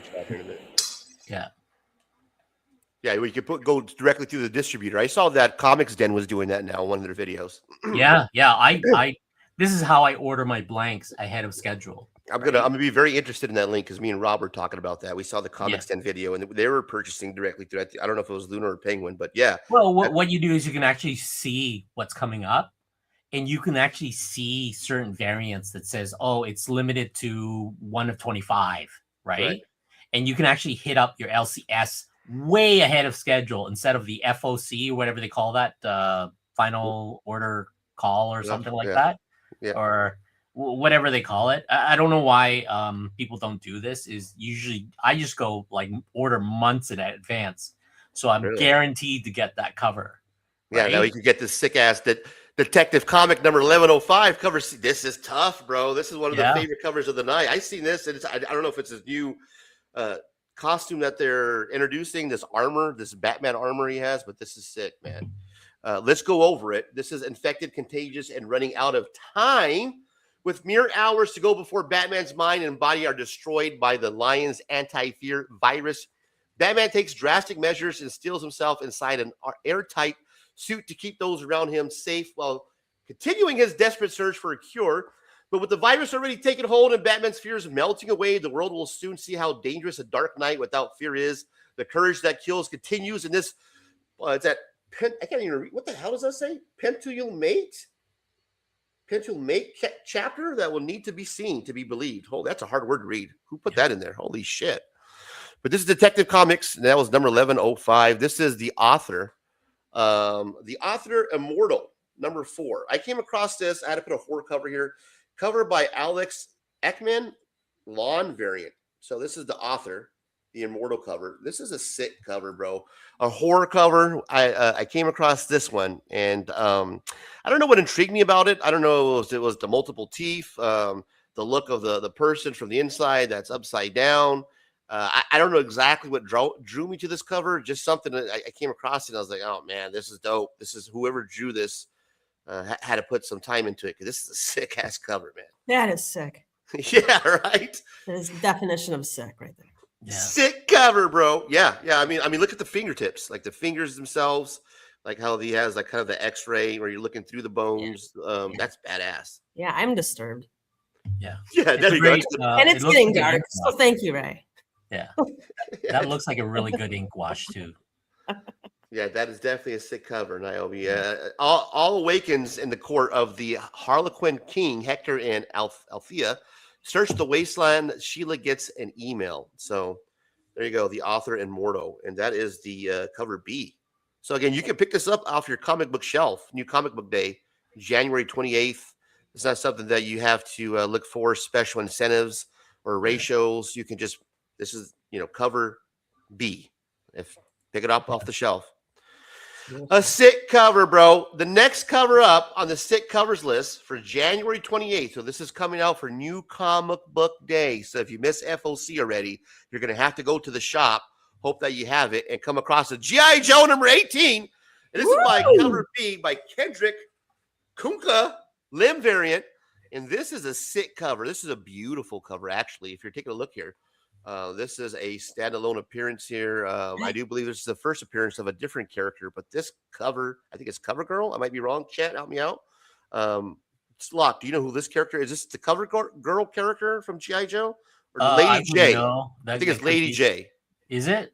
I do believe so. I'm not I haven't followed G.I. Joe in a long time. But look at the thighs on this one, right, Stephanie? I'm worried about her hair getting, tangled up with her gun there. So beautiful flowing hair, no extensions on that hair. That's all I'm sure that's this is growing out of her skull like that. This is cover B. So this is a cover B of G.I. Joe number 18. It's a standalone Night Force covert op. The iconic Roadblock makes his Energon universe first appearance, but will he be the newest recruit of Lady J? Here we go. In Flint's Night Force, or will he join a different group? So G.I. Joe 18, cover B, thick thighs, sick cover, bro. Yeah, I like this. Not to mention that it's really skin tight, where it looks like she has like this, the snake skin. Yeah. But I know you're gonna like this one, Stephanie. Oh, so if you're looking from your screen here. You think I would, but I don't. Strangely enough. Really? This is one of your favorite artists, buddy. And you're not feeling the Sorcerer Supreme, huh? I'm not feeling how light her mask is up there. It's distracting. Wow, that's very that's a harsh critique, I think, to be Sorry. honest with you. Sorcerer Supreme number 2, Jenny Frison variant, ladies and gentlemen. Sorcerer Supreme number, I think these are dope. I've been collecting the Jenny Frison covers from She-Hulk, Emma Frost. So I've been picking these up. I like this. Have you read this book? I have not. No. Or this series, anyways. I don't know anything about it, so that's recently came up. I skipped reading it, but I added it. And if you're not reading it, this is issue number 2. Right. And this is with a message hidden in the structure of reality itself decoded. the Fantastic Four discover that Sue Storm has just become the most wanted woman in the universe, and that makes both her and planet Earth a target for invasion.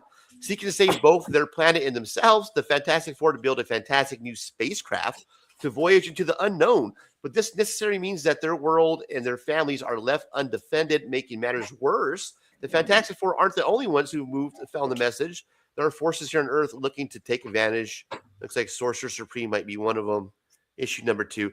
I have been reading Fantastic Four, and I think this kind of ties into it. So, sick cover by Jenny Frison, but if you ask Stephanie, she's saying negative Ghost Rider. Well, can I just explain why real quick? Yeah, because please. she's kind of known for her line work being kind of a heavy black line, right? And this isn't really portrayed. It's a little more muddled in this cover of her typical style, I think.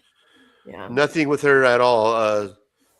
Giving you the cold shoulder at the Heroes Con at all. That has nothing to do with that, right? No, I completely understand that.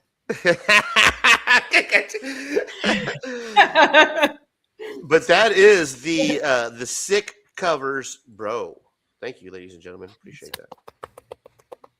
Yay! Sickest shit you'll ever see. I'm gonna go, but thanks for having me and happy birthday, Ray. Yeah.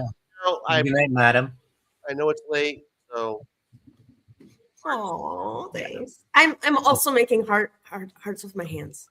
But I want to Locke. It was a pleasure getting to know you better. Oh, thanks. You're really talented. I really like your packaging and everything you're doing.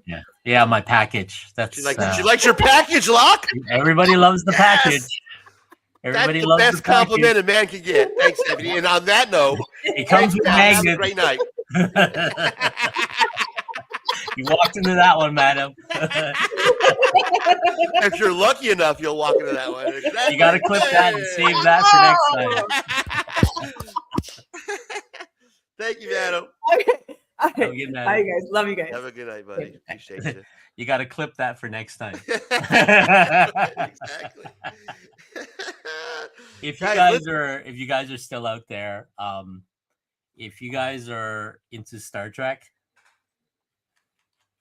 let me blow this up. yeah, there we go. Okay, if you guys are into Star Trek, The Last Starship. Oh, hey, look at that. okay, I colored this cover.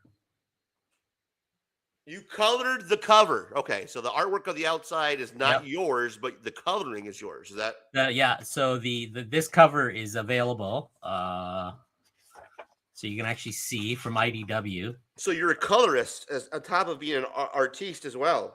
Yes. I do color work for IDW and stuff. So this is art by Dan Day. Right? Okay, beautiful. Yeah. So like it. this is one of the variant covers. Sick, bro. So that is so keep an eye out for that. It's called The Last Starship. It's already out. You just gotta find it. That's the only thing. There you go. And you do really well in the coloring as well, Locke. Do you enjoy coloring as much as sketching as once you get to that process? Is like Dan Day is he does these covers for Venom and all the other stuff.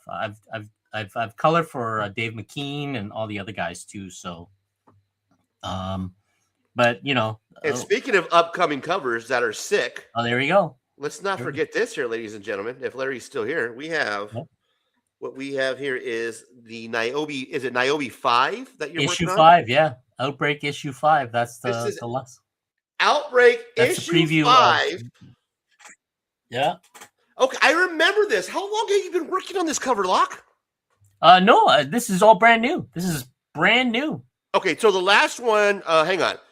There was another cover. They were in an alley. She was in an alley, right? And is that what it was? The last cover? The last cover was this cover. Was in an alley. Oh, okay, Right? okay. I'm thinking. This is a Prison Break again. Prison Break. Yeah, that's right. The Prison Break cover. Okay. This is a secondary villain. It's a different Prison Break, but yeah, this is what I work on. This is all AI, of course. I'm AI. I everything, right? Right. AI. Yeah. I'm actually AI, so Asian in which is what? Ain't intelligent, right? love it, bro. Right. It's a good setup. Yeah, Larry asked me to. Niobe asked me to do cover 5 variant, and this is what he asked me to kind of do, and this is the pose and the actions that I came up with. And yeah, you can see my perspective line. So that's how I draw buildings and stuff. You can see my pencil, and I'll go in and ink and color the rest and everything else. But that's the idea before What's the the effect. theme here? Last theme was Prison Break. This is also another Prison Break. This is a different character. Her name is Vyra, and that's Niobe. She's a portal. She's a teleporter. She's supposed to teleport. Which one? The one that's coming out of the teleport? Yeah, Okay, that's the idea. Got it. Just in case Right. people at home don't know, right? Yeah, the other one is more. She has this ability to cause a virus that creates other. They call them genome, right? For it's kind of like mutants, right? The Holy shit, you really know the characters, man. What have you I read? have to because have you read Niobe? It sounds like you've read the comic book. I have to read the comic book to actually create the cover, right? Nice. So when I get for example, when I get a cover work for, like, for example, the last Star Trek or something like that, right? A lot of the time I'll get a brief description from the art directions, and the editor or whoever, they says we want this on a cover. But in this case, what happened is I personally know the artist, Dan Day. He's a veteran on comics. He's been drawing, if you look him up, he's been drawing like Batman series back in the 80s and the 90s and all this other stuff. He's this, crotchety old 70-year-old guy who smokes like a chimney, right? Right. And he says F a lot. Love him already. Right. He's one of those Canadians that says F a lot, right? Yeah. And he's always likes my stuff, and he goes, "Hey, we need Locke to color." So he always, every time he does a cover, he always calls me up, go, "Hey, can you color this for us?" And that's what I end up with, doing the color, right? Is he the Canadian Eddie Murphy, the fuck you man? Yeah, he's pretty much. Yeah, he's pretty much. Fuck you. Love that, right? Yeah, but in this case here, I'm just doing a cover for a friend, and that will be. I think he's going to be launching his Kickstarter in May or so. So just keep an eye out for that. There's other artists too, some really good ones that we're doing different variants and stuff. But this is the cover that I'm working on for him. Well, so I'll here's probably what get that in a couple weeks. Yep. Here's what I like about Niobe, and here's his comic book. And one thing that I give Niobe a lot of credit for is actually creating a character, not just creating a comic book, but coming up with a character and a world, basically. All these different characters that you're just explaining. I think that's one of the hardest part. Doing what you do is takes talent. That's hard work, talent, dedication, at your craft. But having a character, a solid character storyline, story development, something that intrigues you, that actually goes beyond the cover. So you see, oh, that's a sick cover by Locke Wynn. Check out this Prison Break. Then you open it up, you start reading it, and you're like, holy shit, these characters are actually interesting. That's a cool power that she has. Well, to me, that's very valuable.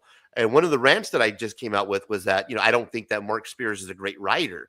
That he uses a lot of his artwork is great artwork, and it's more visual drawn than a storytelling. It's honestly not great storytelling. When you read something like Niobe, somebody who actually creates characters, not just using, Well, you have to remember that everybody is strongest at what their talent are. Mark Spear is a great cover artist. He's a great artist all around. He's writing. This is his first major break book. Right. So but he didn't create any of those characters. Those characters have, they're open. But again, it took him forever to get. I mean, I'm not the best writer in the world. I can't write worth crap. I can't write dialogue. Period. Right, and that's why what I'm saying is that's why I appreciate people like Niobe who are able to kind of create this world for us. Yeah. Right. Because not to shit on Mark Spears. I mean, hey, mummies are cool. Werewolves, Dracula, those been around for years. But this There's is something that's, this is a world that's created that's different from that. That's more modern. Yep. This is something that you're learning new characters, learning new superpowers. And all I'm saying is that I appreciate something like this more than taking something that's already been created and making it really cool. It is a big step. You have to remember too. Niobe here, he's been struggling to get his book out for a long time. But you have to remember too that he got picked up by Antarctic Press, right? Yeah, that's awesome. Yeah. Right. Ben Dunn, because a lot of these books are released. Yeah. Congratulations, Niobe, by the way, on that. Yeah. I am, he was with our Antarctic Press since day one. So you have to consider Ben Dunn. He is the creator of, like Ninja, was it Warrior Nun and Ninja High School and all these other stuff that you've seen on Netflix, right? Mm-hmm. He knows how to tell stories and he knows how to draw comics. So when he picks up a book to be part under his brand, right? There's got to be a reason for it, right? Larry's a good storyteller, right? He's a great writer, but he can't draw worth shit, and he knows that. Right? You suck, bro.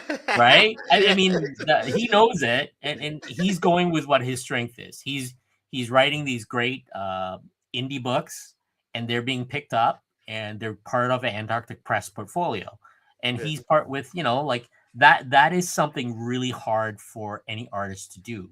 Like Mark Spear's the same way. I mean, he got picked up by Epochs. He's literally all the covers and all the books. His monster book is resonating with a group of people, right? Yeah, but is the story good? Well, the story is good for horror fans because you're not. Is it though? I mean, I compared to everything dead and dying. Let's be like Beneath the Trees where nobody sees. It doesn't even come close. That doesn't compare. I agree with you. I agree with you. But you have to remember that, like he was turned down by Image. He was turned down by all these other companies, and you got the one company that literally said, "Well, we got nothing to lose. We're going to go bankrupt. Right? Might as well publish the book." Right. And when he did, the cover drew everybody in. Yes, not the story, the cover art.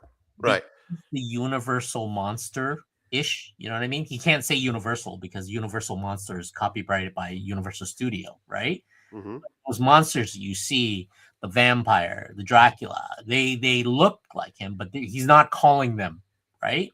Right. But he took that story and he created his own out of it, which is fantastic because I mean, which is fine though, because you can use a lot of those because they're open. You can use a lot of it. Yeah. But he made it where it is. And off the artwork, not off the storytelling. Because I at first, I'll be honest with you, I'm the same way. I picked up the covers because it's sick, man. These are sick artwork. And what drew me to him was he used to do the trading cards.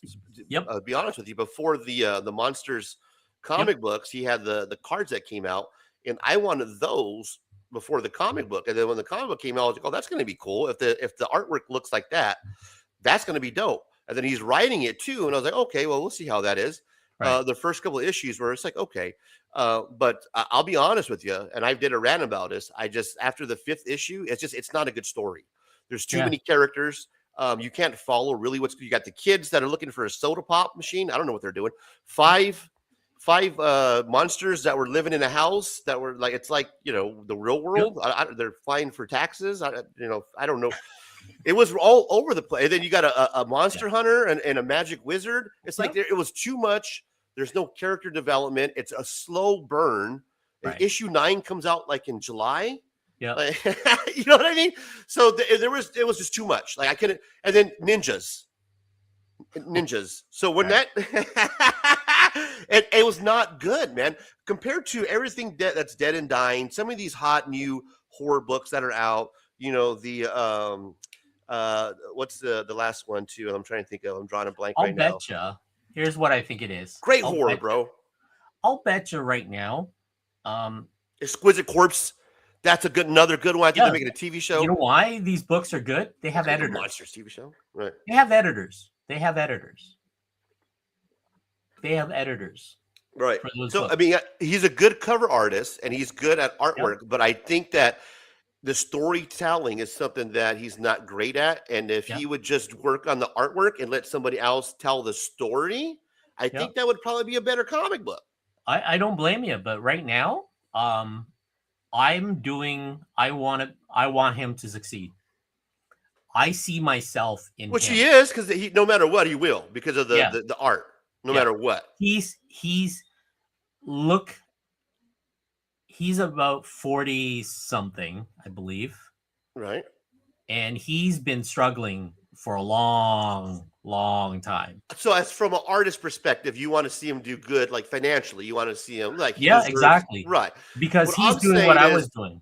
He was doing how is cons. he compared to Todd McFarlane? Because that's what he's being Well, compared to right Todd now. McFarlane, you have to remember, Todd McFarlane was, it's always for us artists, it's always the right time and the right moment. Todd McFarlane had a great storytelling. If you read back at his very first, Great storytelling. I think you hit it on the head. Yeah. well, here's the thing from the artwork wise, because Marvel always did the write the dialogue afterwards. Mhm. Right? That's the Marvel way. You kind of Okay. draw the cool action, and Stan Lee would jump in like Jack Kirby, right? He knew in his head what he saw was coming. Mark Spear does the same thing. The problem with, I think, with Mark Spear is he doesn't have a writer. He's writing it himself. He's a one-man team. Right. And at the same time, like, I don't know if he's a one-man team, but I believe you have to have a good editor and a publisher that doesn't have a good editor. Like right now, he's making the money head over fist, right? So he needs somebody to tell him, kind of like what I'm doing right now. Like, hey, that's not, maybe we need to do this. Yeah. And I don't blame him. He's probably doing 50 projects at the same time because he doesn't know what will happen next year. This year is his hot year. Yeah. Right? You know what I mean? If I was in the same case, I'm taking on every cover. I want to be on every shelf. I want to do everything. But right? going back to the question, is he the Todd McFarlane? Do you compare him? Is he comparable to Todd McFarlane? Give him another 5-10 years. Look how good Todd McFarlane now. He's finally left Spawn long time ago. Right. So are you saying Monsters is going to be his Spawn? I'm sure it's going to be, because if you read Spawn at the very beginning, it was just horrible. I mean, if you look at the character development, yeah, you're right. No, you're right. I give you that. Yeah, you know what I it's mean? Not good. Yeah, exactly. Right? Yeah. It's gotten to a point where every project you start off with, I mean, like a lot of the books I worked on, the interiors and stuff, I know my strength. I know my weaknesses, right? I'm sure he knows that. I guarantee Mark Spear goes, hey, I'm a horrible writer, but I have no choice. But my book Mark is selling. Yeah. I got to push out 9 issues, and I'll bet you the first 3 issues, it took him 3 years to write that, right? And do the artwork. Well, not only that, but here's the truth to that, Locke. Probably because he's creating something from scratch. It was a new character. Where Mark Spears is not, again, Mark's not to, I don't want to say like I'm shitting on that because I hate the guy. Yeah. I love his artwork. Don't get me wrong. I think his artwork is amazing. I just don't think that he's comparable to Todd McFarlane. Again, Todd McFarlane created Spawn, bro. Yeah. Like it took him 3 years to sit there because he was fucking creating a whole new universe. That's right. Where Mark is creating, he's not creating something. He's taking on, I'm going to take Dracula and I'm going to take the werewolf. We're going to make them fight in a house. So it's not some, I'm going to put this clear artwork and the story is just muddled. What Todd McFarlane did is he created this badass character, a backstory, the whole development of taglines, a universe. That is something that Todd McFarlane will have, and those will continue to grow for 30, 40 years from now. And you know why? Is Monsters going to do that for Mark Spears? You know why he did that? You know why Todd McFarlane's where he is? What's that? Look who he worked with. Jim Lee? Before that, he worked for Marvel. Right. Yeah. Marvel has a great editor, great storytelling team. He learned from all the Spider-Man stuff he did. Right. Right. So he learned how to tell a story. He learned how to tell a story from there. Mark Spear did not start at Marvel and drew Marvel panels. He did not start. he's an independent, like Larry did with Niobe Comics, right? Like, so I look at it. I know his story is not the best. I love the cover. I grabbed all the stuff, right? But like, again, I hope that going forward in the next 5 years, 10 years, if he's still around, he's still writing, and his writing will get better. Like anything we do, the more we do, the better. But if he all of a sudden switched to cover art, because I guarantee you, I would do the same. Just switch to cover art, because cover art pays a lot more than the actual book. I'll bet you. Yeah. That's why. You think that eventually he might just drop and go to cover art? Because why not? Why not just do? Why not?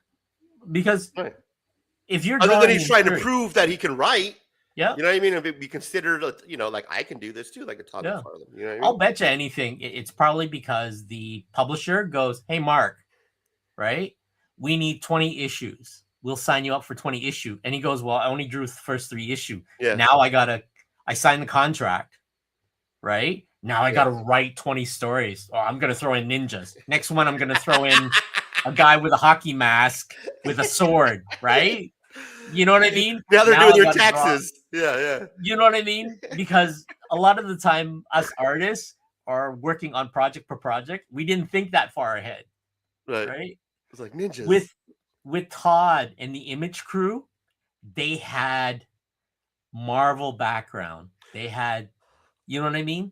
You got Jim Lee, who worked for Marvel. He did all these fantastic X-Men. They trusted him enough to write the X-Men. Right? Yeah. Right? Yeah. Same thing with Todd. Todd walked away from Marvel, started his own. He had all the skill that he learned from that area. So you saw how the bread was baked, basically. That's right. Mark Spear is an indie guy.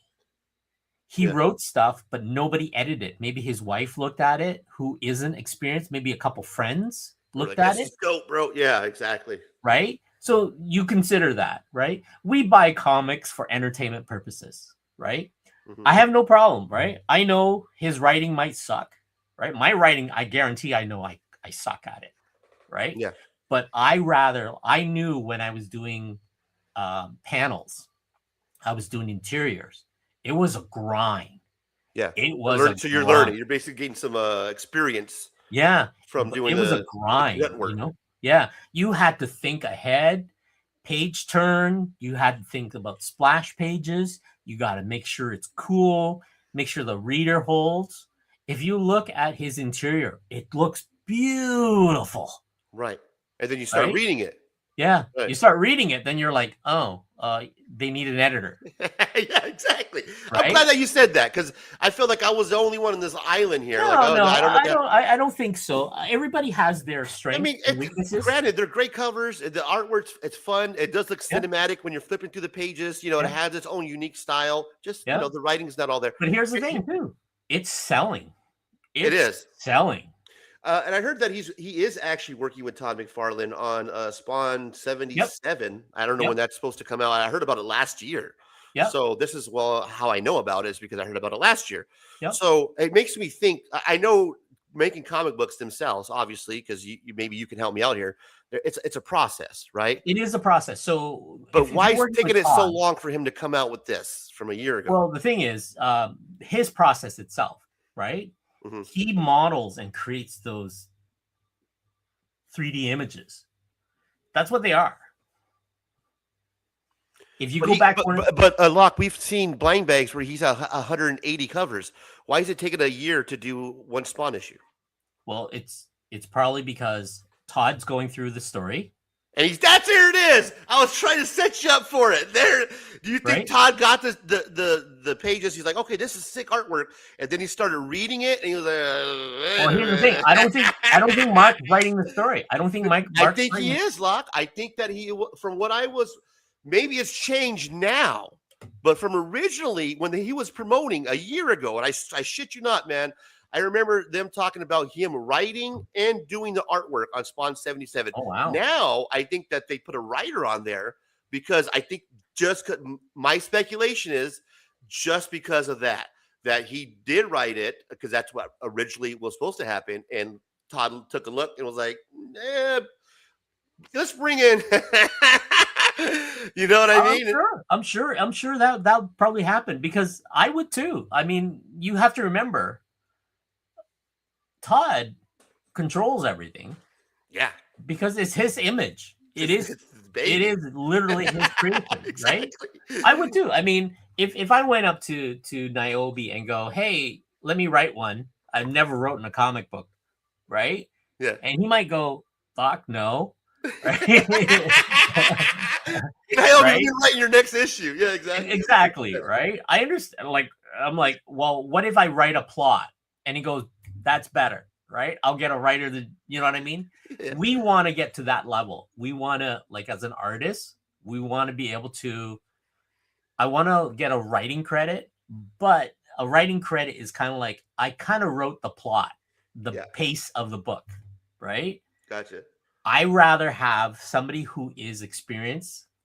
If you were a writer, you could write dialogue. I can't write dialogue worth crap, right? Yeah. If you gave me a book, yeah, it is very hard to do, right? If you gave me, I can't even write female characters, let alone, right, a male character. If you gave me a comic book to write, like the way I do it, my book that I want to work on is I'm taking Bram Stoker's Dracula, right? Yeah. Take that concept of a guy going out to a castle, right? Mm-hmm. Meeting a vampire, right? And the vampire sees the image of his wife. She's the love of his life, right? He traps him in this castle.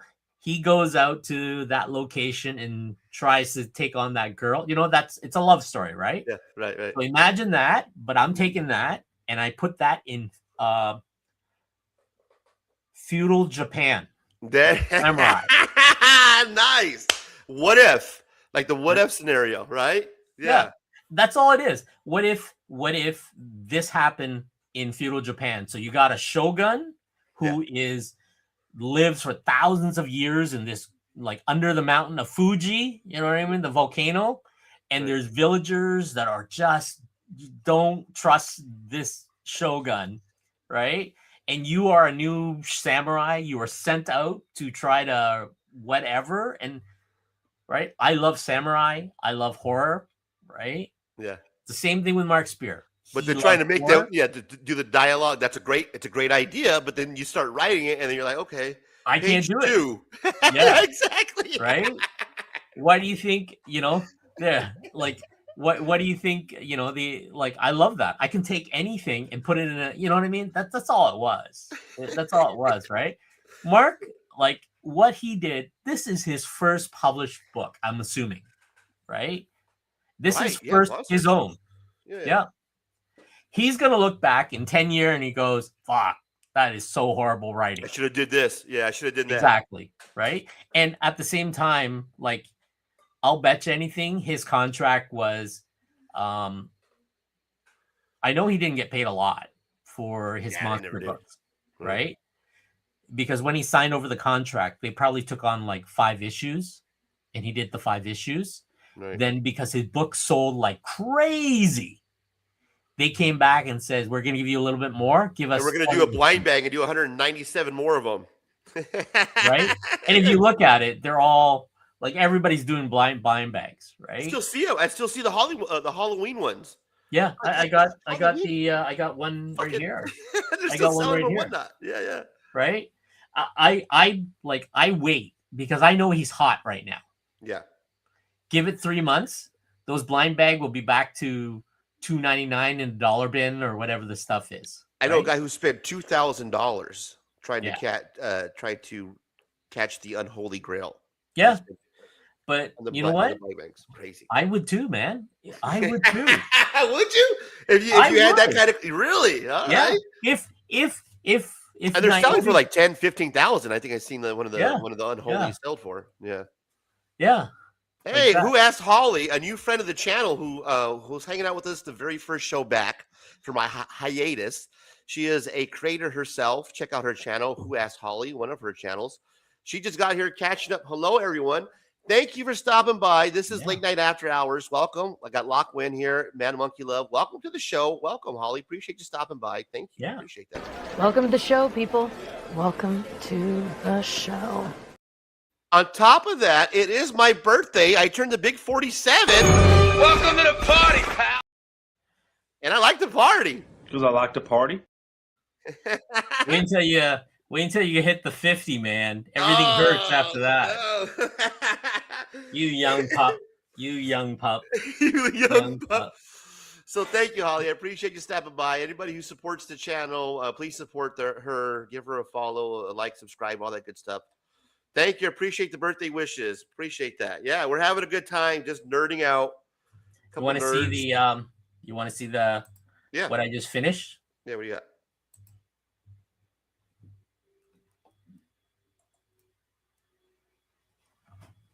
What do you got? Oh, you finished a stack of how many cards is that? 120. No, that's 50 cards. 50 cards. I was way off. Okay, 50 cards. Here we go. I can't say what they are, or who they're for, but you know. We'll guess. So this is some claw guy. Some claw guy that's angry.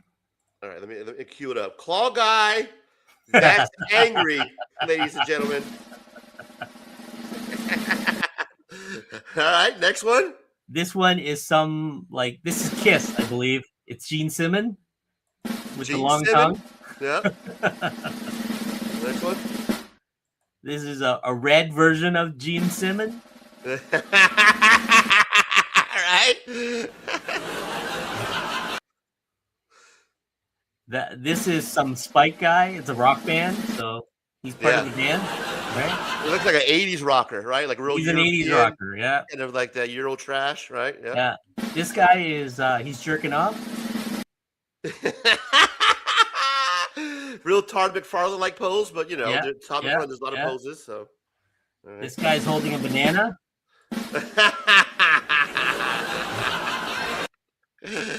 Yes, he is. He's holding a banana. This guy is taking a shower. Upside down? Oh no, yeah. Wait, hang on. No, you got it right side up. Yeah. He's in the shower. Oh look, it's a fish. I think there's a song too, right? Yeah. Baby shark. All right. This is the man in the iron mask. Oh, you got the hoodie on. I see a lot of kids. You like to wear those. Kids like the hoodie stuff. Yeah. This one's with a I don't know. He's from India. There you go. I was gonna cue you up. You got it.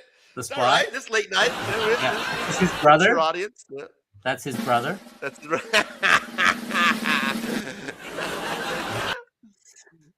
Magneto. Oh, I'm sorry. Oh, no.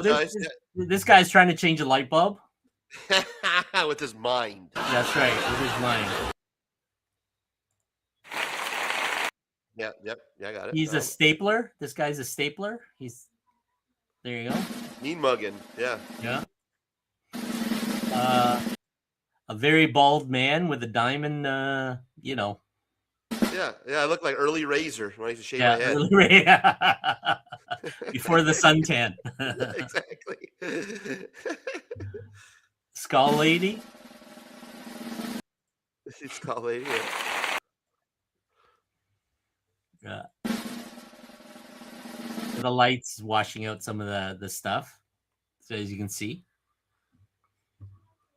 Nice. So good luck to those who will eventually pull these. So I'm sending these out tomorrow. Nice. That's sick, bro. So yeah, as you can see. Oh yeah, these are dope.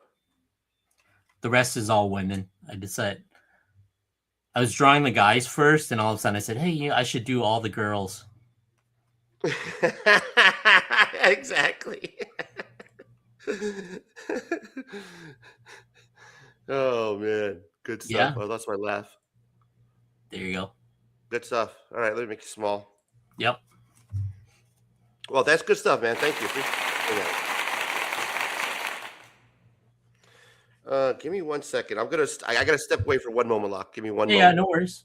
I'll be right back, guys. I gotta take care of something. Look at that, huh? So yeah, you guys want, this is out, available on eBay. Niobe Outbreak. Just look that up. This is the cover I did. There we go. That's my airbrush pump that was going off, right? Really great books. If you guys are looking for, look for the Star Trek, The Last Starship from IDW issue 1. There's a variant cover that I did. They list all the variant covers that's in the back. He does, Holly. He draws all of them. You can follow him here on Instagram, Mad Monkey Love. He does commissions as well. $100 US. You just got to pay for the shipping. And he can draw you something sick, send it out in something very nice like that. Very sleek and sexy. As you can see, it got his own special packaging. And you'll get that with his logo. It comes in a case. Yep. So each. Yeah. Right. Yeah. Amazing. He does work for Marvel. He's worked for Topps. Does a lot of sick artwork. This is our guy right here, Mad Monkey Love. Also worked for SpongeBob. These are some of the cards that he's worked on. Yeah. Artwork is pretty hot, being sold when they pulled it for pretty big dollars. So congratulations. Yeah. Man. I wish I was making that much. Yeah, you need to start buying blaster boxes, bro. Do some rips. That's the thing. The problem is the boxes is just ridiculous. You know what I mean? Not all of them. The SpongeBob boxes were like $40, man. You know Yeah. what I mean? Yeah. So, Yeah. you know, yeah. They're not like I wish they were more accessible, because I want to get some for my nieces and nephew, right? Mm-hmm. Like they're getting Sponge, and they're not getting SpongeBob. They want to get SpongeBob because that's what they watch on those TV. are really cool cards. Yeah. Yeah, but the issue with the SpongeBob is they're just unattainable. They're right now on the secondary market are. But if you follow Topps, like if you go to the Topps website, right, and you get the alerts on the email, and you kind of follow Top, you can get them at the it's when after the retail prices. Now you got to go on eBay. Yeah, you can't go to Topps now because they're all sold out. But if you get them when they come out, you can at least get them for that retail $40 to $80, somewhere in that range, sometimes more. But it's hard though. They kind of made the hobby a little bit more expensive now. You're right. Yeah, it is the market. Like we can talk about the market, right? Because the market itself is just become very, very hot right now. Yes. If you guys are into, it's almost like back in the day when cards, like the early baseball days, right? When we were collecting baseball cards and selling and trading base.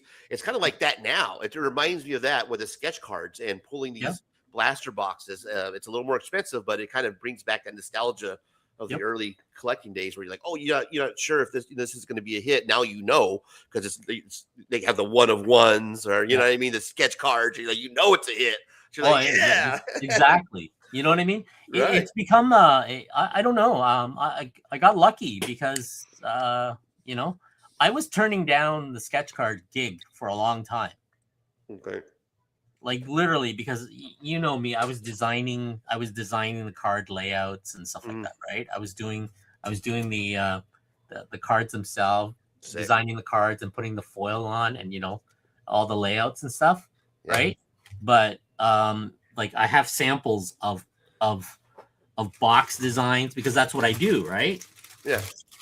So you had this all in your head. You're like, fuck, man, I could do all. Yeah, like I got samples of the different card types, from the different foils. Yeah. Right? These are my samples, right? There we go. These are my samples, right? Yeah. They punch holes through it so you can't, like, here's an example. When I do package design, people are like, oh, okay, do you know? Look at this. Who's that? There you go. Some Mark Spears Monsters. Nice. You got the packs. Yeah, Not sealed. You haven't even opened them yet. Don't open them. Oh, I'm not. These are my samples. These are my package designs, right? Oh, sick. Right? So when I design stuff for different products, right? Like the different cards, they send me samples so I know when I design them, the cards, this is where, you put the fabrics. Okay. The different fabrics and stuff, right? That's the stuff, right? And now I can tell them, okay, this is like a 28-point card with a specific foil. And I know when they, those are the kind of stuff that I design. Like when I do the masterpiece cards for the guys, right? I deal with the different design patterns and stuff like that. See that? Yeah, love it. How they print, how they turn out, and I do, the box themselves. Right? Love so it. you can That's see how beautiful. the box are designed. Like here, I mean, look, these are my package design. Right. You could do. Right? It reminds me of the old days when artists used to work like on CD covers, like in the 90s. Exactly. I mean, this is where I make most of my bulk of my money, right? I get commissions for, hey, can you design a sketch card for us, right? The different sketch cards, and I look at. So I always ask from the printing company that I deal with. I go, hey, can you send me paper type, paper brand, and all the other stuff? So that's why when I do package design, see, these are my, like, I design these templates to be folded a certain way. So when they manufacture them, when they turn out, they look like. And that's why you go to college, kids. Right? So when you fold them, so what happens is I design this here, right? Is the actual box. When you fold it up, it looks like this. So what happens is I test, see, structures. Math. So it doesn't is the answer to that question, guys. Math. If you're wondering how he did it, lots of math. Yeah. Right. Here we got Niobe with the in the chat. I was away for a bit. The cover is not a prison break. It took place in an area called the autonomous zone. Excuse me. Yeah, there you go. The final battle happens. This ends the Outbreak series. Nice. Well, thank you for the update. And Locke is killing it. Yes, he is. He is killing the game. That's why he's here tonight, man. He is the hottest sketch artist in the game. And when I'm not saying that just to blow smoke. Let me give you guys a couple of examples. Right. This is one of them. That price tag up there is $850 or best offer, guys. That's no joke. I think it's already sold. I think it's already sold. Yeah, I see a little cross through it at 800. I think it took like 50. There was one. No, that was a different one. That was Patrick. That was 800. Okay, and here's a couple other examples. Then let me show you these. These are already sold. Yeah. Look at this, guys. $299, $103.50. Yeah. So if you're pulling Locke's artwork, people are buying it on the aftermarket, but you can reach out to him directly if you wanted him to do a one-of-one sketch. Right here, Mad Monkey Love. Give him a follow on Instagram, and that's only $100, and you don't have to buy a whole bunch of blaster boxes, man. You know what I mean? Yeah. Locke, let's have a little fun. It's my birthday, bro. Yep. What we normally do around this time is a little thing that I like to call the top 10, Locke. And I was hoping that you can kind of sit in with us tonight. Was that you got it? You got it. Yeah, guys. We got Locke here. It's late night after hours. I'm your host, Razor Comics, Mad Monkey Love. He's going to hang out with us, and we are going to get into the top 10 late night style. Top 10. Let's get into it.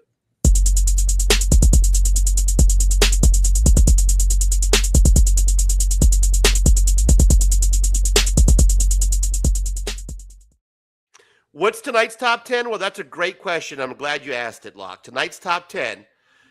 Top 10 reasons why Mad Monkey Love is the hottest sketch artist in the game today, ladies and gentlemen. Now, can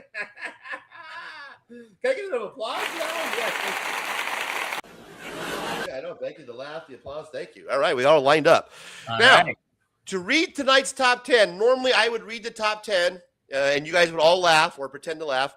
But instead of myself reading it, we're going to have Locke, the artiste himself.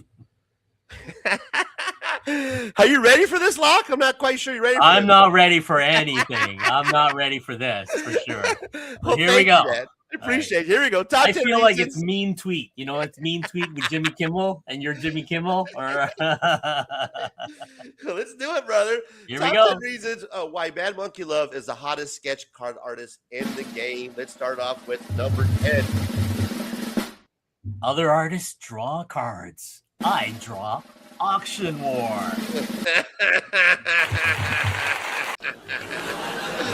That's right, you do, brother. You draw Auction Wars. Absolutely. Number 9. Number 9. When I post sketch online, eBay gets nervous. And so does the husbands with the credit cards. Number 8. I don't draw cards. I create bidding, son. War, son. There you go. You gotta say with your chest. That's right. I don't draw cards. I create bidding war, son. There you go. All right. There it is. All right. I gotta work on my announcer voice. Number 7. My cards don't need slabs. They need security. That's right. Yeah, you saw what it came in, guys. Number 6. Oh, Marvel, DC, tops. Yeah, they know me. Gang Lock. A little cocky on me over here, huh? Ladies and gentlemen, tonight's top 10 reasons why Locke is the hottest sketch artist in the game. Locke, take away number 5, please. Number 5. Every time someone asks, is it worth it? I drop the last sold amount. You got it? Convo over. Yeah, there it is. Conversation over. Yeah, exactly. That's right. That was a bad read. That was a bad read. That's right, man. It happens. Trust me. Having a beer. Next one up. Number 4, Locke. Take it away. All right. I've watched people pull my card and immediately stop breathing for a second. Right, we actually literally seen that happen. Oh man, I don't know about that. They might stop breathing for a bit, but that could be like, oh, this thing's shit. Number 3. I don't chase trend. Collector chases me. That's right. Look at Oh. Look at Locke's getting cocky over here. Cocky Locke, I love it. Oh. Number 2. Take card, bro. Yeah, there it is. I love it. You would think it's number 1, but it's not, ladies and gentlemen. The number 1 reason why Locke is the hottest sketch artist in the game today. People say Jim Lee is the Korean Locke. There it is. Thank you. That is late night. I am nowhere close to that man. That is one of my heroes. There's no way. There's no way. We got some But comments here. I will take it. Thank you, Razor. Happy birthday, my friend. Thanks for reading it, bro. I appreciate it. That last one, if you didn't notice, that was handwritten by myself there. I had to make sure that I put my special touch on that one. Let's go through the comments here. We got Naomi stopping by. Thank God he draws because he can't read. I like number 5 right there. Number 9, he knows what SOS 6 is. Let's see. Your sketches are outstanding. Holly says sharp, confident, instantly recognizable. They're clearly priced where they belong, even if they're a bit out of my reach right now. Much admiration for your work. That's amazing. Thank you, buddy. We appreciate it. Good love right there. Good on you. And we have number 8. He says he's still told to become doctor. We should have put that on there, Naomi. Exactly. Get Naomi to write the top 10 next time. He makes his own slabs. Number 7. That's right.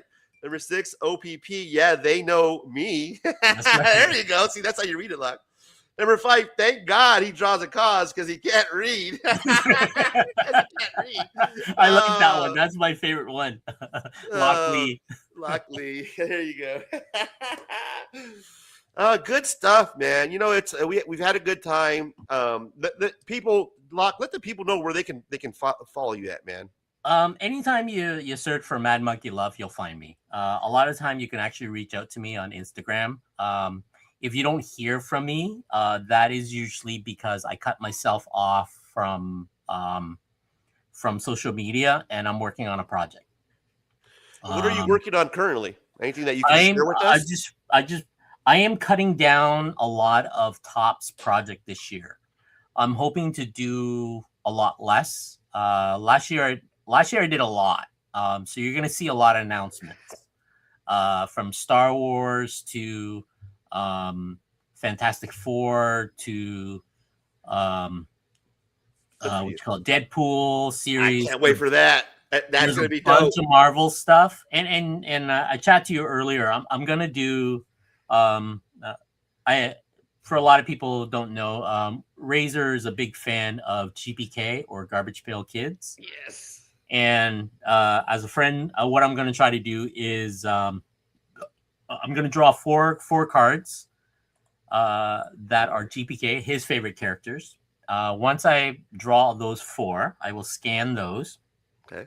And as a birthday gift, I will send them, the original one in slabs, to Razor, and you can do whatever you want with them. Because what will happen is I'm hoping if I get into GPK, then I will start drawing for GPK. What? Hang on, ladies and gentlemen. Hit the button.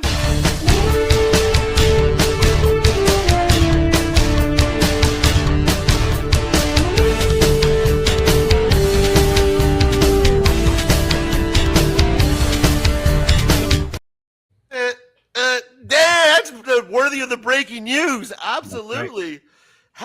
That's amazing. Thank you, brother. I got to give you the. They're going to be my prototype for Yeah. GPK. If I get in, that's because I did something right with the card. And I can't imagine. Yeah, that's awesome. Right? I can't imagine that you won't. You know what I mean? Well, here's the thing, right? I'm looking at the GPK Wikipedia. I'm looking at the art style. I'm learning that it's by Art Spiegel, I believe, or I forget. It's a certain style, so I just need to practice that style, right? By drawing the character. Then once I figure out how to do the proper coloring and the shading that looks like Garbage Pail Kids, then I'll start working on the cards the way. Right? Have you ever drawn a Garbage Pail character before? Ever? No, not. I think the last time I did that was when I was collecting them back in the day. Oh, this is gonna be so fun, right? That's gonna be awesome, man. There's only the issue with Garbage Pail Kids is there's a list. I forget how many. I looked it up in the wiki. I think there's like 50, and there was like 5 series and stuff, but they're all repeating. So a lot more series than that, but yeah, they're repeating them now. The Chrome series. The Chromes, yeah. Yeah.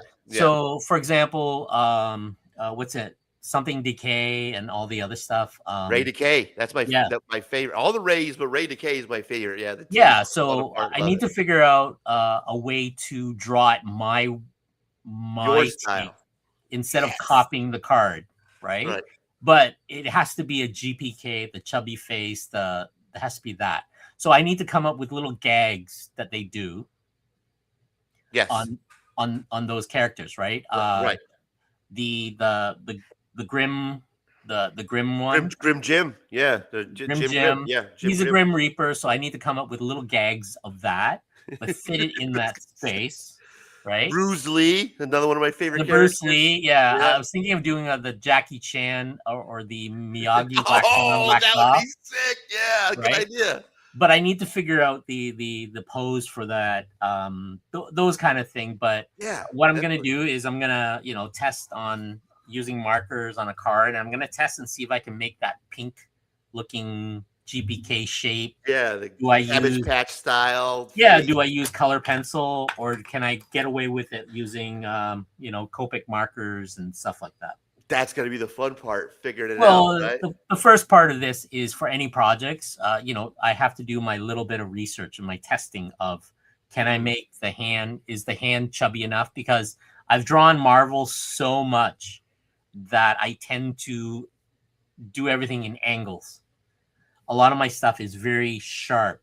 The reason why I did female characters for that set is that I have to get I'm starting to round off my corners. Right, and we're GPK, it's a lot of round, chunky. It's a lot of round. It's got to be soft. It's got to be right, and a lot less line. Right. Right. One of my favorite artists now from GPK is from this last series, the Chrome 7 series. They're now kind of spotlighting artists where they have like a set of the parallels will be from an artist, and this one is Rory McQueen. So if you get a chance to take a look at his artwork, the way how he took the whole 7 series characters, and each one of them has his own style. He does a really good job on how he takes his style, kind of twists it, and then they did a whole set of the Rory McQueen, I think, like for the first time on this last series. So it's fun to see different artists, how their take is on the GPK characters, having to come up with that type of style that you're just explaining. Exactly, right? So for example, the cover for the last Star Trek, drawn by Dan Day here. So that one, Dan Day's really good coloring, bro. Yeah, so this is the cover that I worked on. This is a variant, right? So drawn by Dan Day. His brother David Day does GPK and Magic the Gathering cards. Does he have a sister named Davida Day? I'm just joking. Yeah, David Day. Yeah, David Day. And Denise Day and Drake Day. He's actually, if you go in the GPK form, you can actually find David Day. He did a lot of paintings of GPK, right? Yeah. He's here in Canada. He's literally around the corner from me and all the other stuff, right? But he does full on paintings, right? Right. So if I actually run into him, I think he's going to be at Fan Expo Toronto. I might go to that show. I might ask him for a sketch or a painting from him, and I'll make sure it goes into your hand because he's the original. Yeah, the original guy. He's the original. Yeah, he painted some of the original stuff. Look him up, David Day. David Day. He's on Facebook. David Day. Gotcha. Yeah. But I'll ask. Yeah, I know most of these guys, right? Like, I'm excited. I can't wait to see what your take's going to be on the characters, man. That's I just gotta copy the characters. What happens is a lot of the time when I submit for that stuff is they want to see what happens, how I draw it. Then I submit it. Then I gotta wait 3-4 weeks. Sometimes it's a lot quick. Sometimes it's really, really quick. It's just an email. You're just checking your email. I just get an email. I'll get an email from them that says, "Okay, you're on the team." Nice. And what happens is I will get a fat Zelle or a fat PayPal into your account at that moment for $15,000. No, it doesn't work that way. I wish. I wish. GPK, believe it or not, is probably one of the most popular set, but the problem is they only pay like $5 a card. Holy shit! Is that right? $5 a card? Yeah. Damn, so bro. I want to get. Here's the thing. I'm using it for alternative reason. If I get on there, all I have to do is draw 1 or 2 sets. Okay. Right. Gotcha. Then I can stop. Then I can say, "Hey, I'm an official GPK artist." Right. Right. And that hopefully I can do commissions on that officially because I can draw GPK now. Yes. It's just that I'm not an official. Right. You don't get the. And the difference between that, Locke, correct me if I'm wrong, is that where they give you what do you call like the cards that come with just the logo, the proofs? Is that where you get, like, the proofs? I'm hoping they still do that. I don't know if they still do, but if they do, that's nice because I can sell that because that belongs to a set. Yes, that belongs to the set. But like anything right now, like I draw for Marvel and all that stuff. If you want a Marvel card from me, I mean, right? My commission rate is $100. It's on my own sketch card. You get a slab, you get all that stuff. But at least you know that I am an official artist that drew these Marvel set. Right. I'm an official artist that drew because, instead of going to some other artist that hasn't been official, I have been officially. You've been given the blessing. Given the blessing. Yeah. Yeah, exactly. So I'm doing the GPK stuff because you're my friend. You like GPK. Love if I end up, if those 4 sketches, because they're my prototype, I give it to you, right? And I become a GPK artist, you can make some money off of that. A lot of pressure over here, Locke. Yeah, exactly. Right? Oh, let's do it, man. But it's a birthday gift, right? It's a birthday Thank you, brother. gift. That's you can do awesome. whatever you want. You can do it as giveaway or whatever the stuff on your show. Give it away to my fucking giveaway now. Give it to me. Give it away now.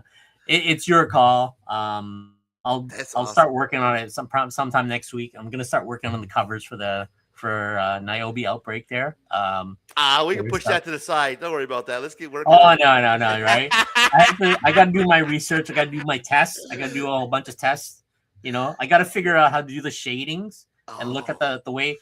Basically, I have a whole bunch of Wikipedia open up on my back there with all the sample cards, the Series 1, Series 2. I'm looking for the original concept sketch. Such fun characters, right? Did you ever collect Garbage Pail Kids when you're? Oh yeah, I had the stickers. Remember the sticker books? Yeah. Remember how we I had used to everything, collect? bro. I had the big cards. I had all of them. I had everything. So when I was a kid in the 80s, I used to collect stickers. Remember sticker was a fad? Like Remember? stickers in general, or Just stickers in general. Yeah, I don't know if yeah. You put them I don't know everywhere if on you your know. backpack, on your mirror, and your Yep. on my mirror. And we yeah. used to get like photo albums. Remember the one with the peely stickers? Yeah, of course. For you kids out there, they used to sell albums that you would put your photographs in that you would print. Nowadays, we shoot everything with a digital camera that's on our phone.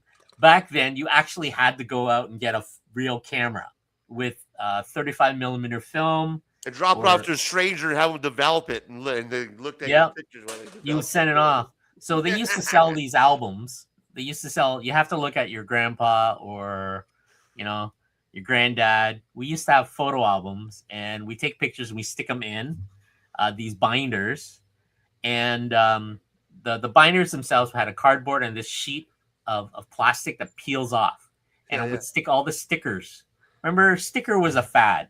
Then it became Beanie Babies and stuff. And GPK was, if I knew back then, because we were kids, and remember the Garbage Pail Kids, they came with bubble gums. Yeah, of course. Yeah. Right? They still, well, the old ones, I mean, I wouldn't eat them anymore, but, Of course, that 40-year-old gum.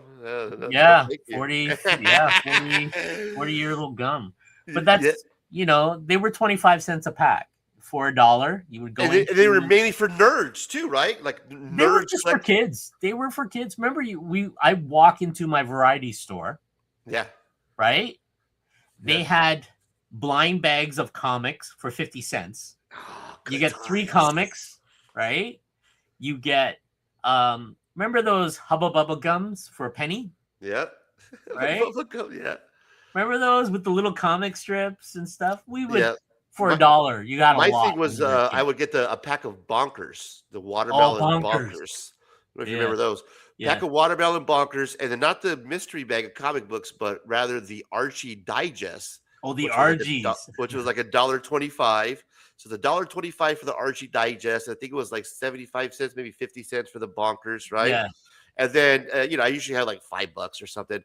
Bro, then you get $2 or $3, 25 cents a pack. Of big garbage Slurpee, Slurpee. Big Slurpee, best day ever, bro. Right? Exactly. You're sitting on the curb outside with all your buddy with the big Slurpee, peeling hockey cards and peeling, GPK packs and stuff. Yeah. Remember all the movies in the 80s? Oh, exactly. Yeah, those cards, right? And what's fun was that the cards reflected that. Yeah, the cards would reflect the characters and the pop culture, that was happening at the time. That's what made it so fun. It was like your parents kind of like, oh my god, that's nasty. These little characters. That's right. Us, like they're so cool because they're making fun of Bruce Lee and Terminator and all this stuff that's out.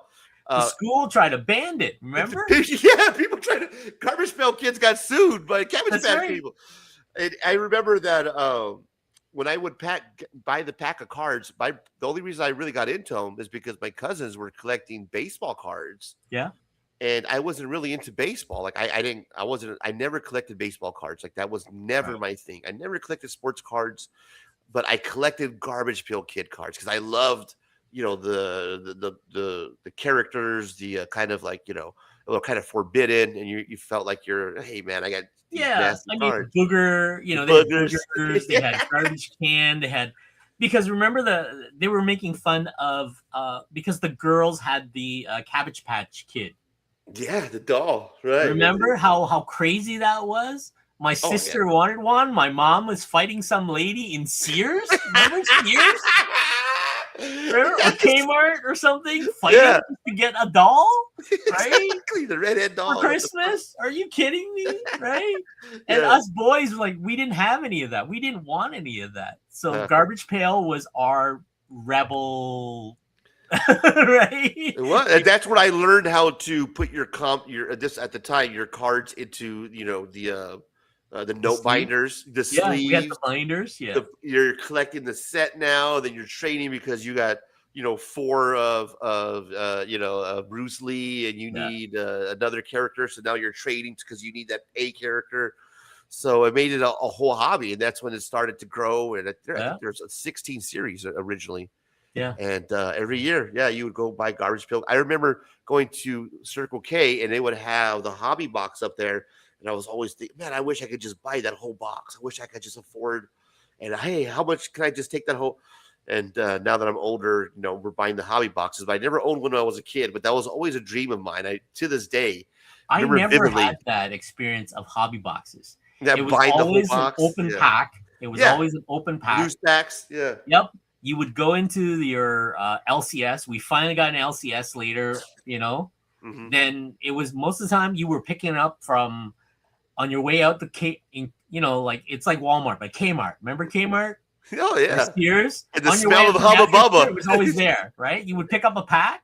It was like 50 cents, 25 cents, because your mom just wants you to shut up, right? Because you're bugging the hell out of her. You're shopping, you're getting new winter coats or whatever you were getting, new shoes because you're a growing kid, right? So She said, who asked Holly is in the chat. Thanks for stopping by, buddy, here late night after hours. Oh, yeah, the fake one. I remember that. She had a fake Cabbage Patch Baby, still collectible from back in the day. Oh, my God. I think that's worth something now, Holly. Oh, my God. And I think the only way you could tell the difference, and correct me if I'm wrong, Holly, is that the original ones came with a birth certificate, right? And then like something on like the butt cheek or something, right? Like there was a marking and a birth certificate to tell it was a Cabbage Patch doll. Right. Not one of the knockoff. Do you remember the Teddy Ruxpin at the time? Oh my God, Teddy Ruxpin!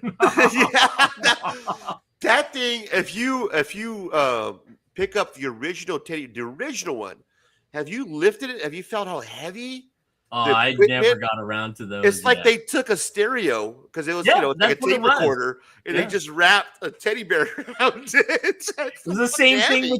It was the same thing when Tickle Me Elmo came out. Remember how hot that was? Yeah, exactly. Yeah, exactly. But the technology at the time was that it was it's a tape recorder basically. Oh yeah, they were using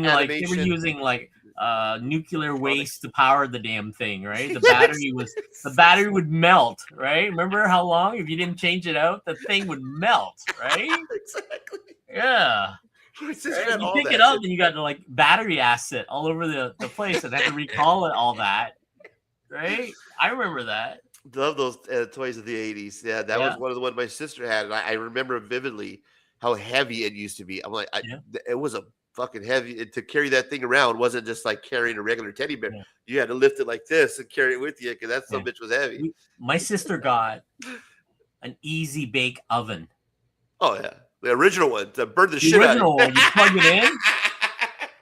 You plug that in, and the power in the house just drained because that thing is just connected like open circuit. And you gave it to like a 6-year-old to bake stuff in. Remember how hot that got? Oh my God, you gave it to a 6-year-old, right? Yeah, now go play. Yeah. Yeah, good stuff, man.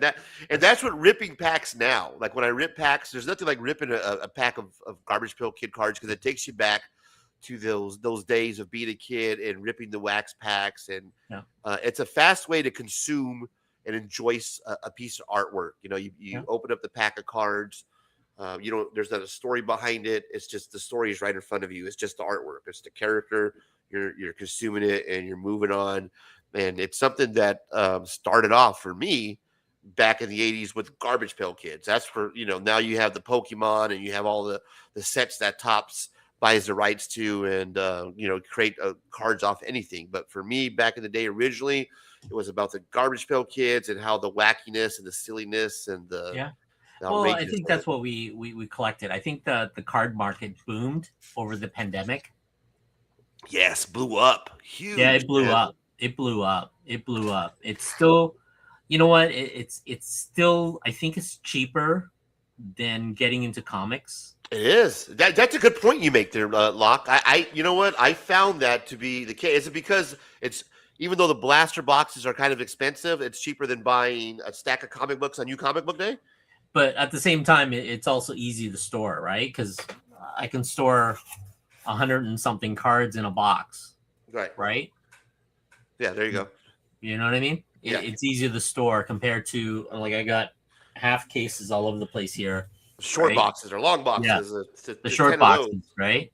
Yeah. They're all sketch covers and they're heavy as hell, right? Right. That's the thing. And it just boggles my mind that I'm so glad. Like, thank you for all the collectors out there, right? Shout out, yeah, for buying the cards, the pools, yeah. Have you noticed the difference now, Locke? Now that you've worked on these sets and people have pulled your card from a year ago, from when we're doing the channel and you were first on here, you know, kind of doing your thing, from a year to now that you've started really doing hard work on the cards. Have you noticed that you've worked these sets that you're now, I'm not going to say a little more popular, but have you noticed that maybe you're a little more well if you look back at the first set that I did, I'm like, oh my God, that's horrible. You know what I mean? I was working out my technique, right? You had some good cards, you had the rest were not so good, the face a little wonky and all the other stuff. Right. But that is 1,000 cards ago. Right. So after all the many hours, many months of putting the time in, you've evolved such a year ago. I've gotten to a point now I can draw within this space. You know what I mean? It took a while to get used to drawing within that space, right? Yeah. I've gotten to a point where now I'm needing this. Oh, here we go, oh man. Right? Here's the old man right here. Here's the old man, guys, right? What's even worse is now I'm doubling it with this. Here we go. Right? Oh, yeah. So this is, you know, starting with good eyes at like 2 years ago to now, right? So a lot of the wrist. How's the carpal How's that? How's the wrist doing? No, the wrist is fine. You know, I jerk off a lot, so I exercise really well. Right? There it is. Easy big, but yeah, burn the house down. Right? But yeah, I mean, and so can Locke if he looks at that light wrong with those glasses on, right? Right? Exactly. Right. I mean, this is now. I need this now, right? Just to look at the cards, right? Holy shit. I mean, that's how bad you're. Hey kids, if you want to get into the sketch card game and you want to be the top artist here, it's the sacrifices that you have to make. Just learn from Uncle Locke here. Oh, Uncle Locke. Uncle Locke, that's right. Well, man, you have definitely evolved since the last year. You've come a long way, I would say, in such a short period of time. And I'm proud of you. You've seen, I remember I showed you on the backstage. You've seen some of the stuff I worked on. Now they're being released. Finally, 6 months later. I mean, we were talking about, you know, 6 months ago or whatever it was when you were working on, I don't know if I can talk about it now, but the yellow square character. Yeah. And you're like, yeah, man, you know, working on this. I can't really show you, just kind of like we did now.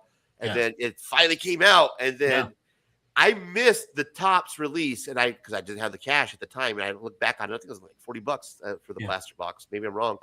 But I was like, they're really affordable, man. I need to get on this.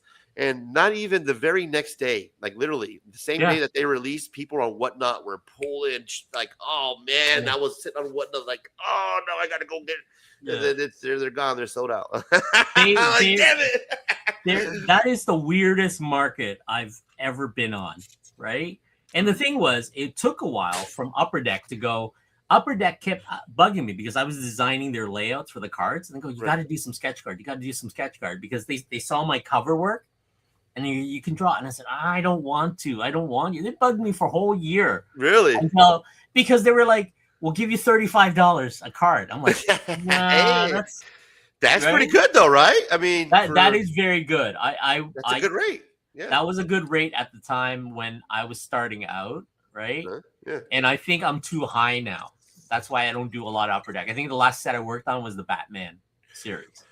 Well, the last, you know, the square guy, he did really good, man. I mean, it was SpongeBob, really popular. Yeah, the SpongeBob series. Thank you. It was really popular. I'm glad that you let me say it.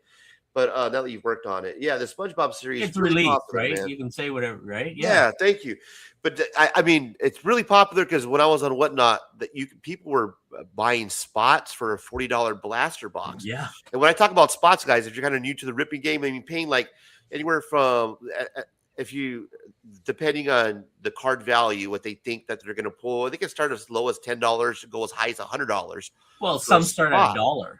At some start $1, right, for a spot, which means that you get to pull a certain spot or a certain card. If that number or whatever coincides to you, you get that card. And for blaster boxes if you get them ahead of time or sign up for them or get them when they drop from tops for like 40 to 80 bucks. And people are selling spots anywhere from $1 to, $100 for a spot. You can based on the value that they think they're going to pull. Yeah. Yeah. So for anybody who's never been in the market, I'm not an expert at it. I'm still learning. So you have spots. So if you go online to eBay Live when there's a breaker is somebody who actually opens a pack live. That's the term. Yes. Right.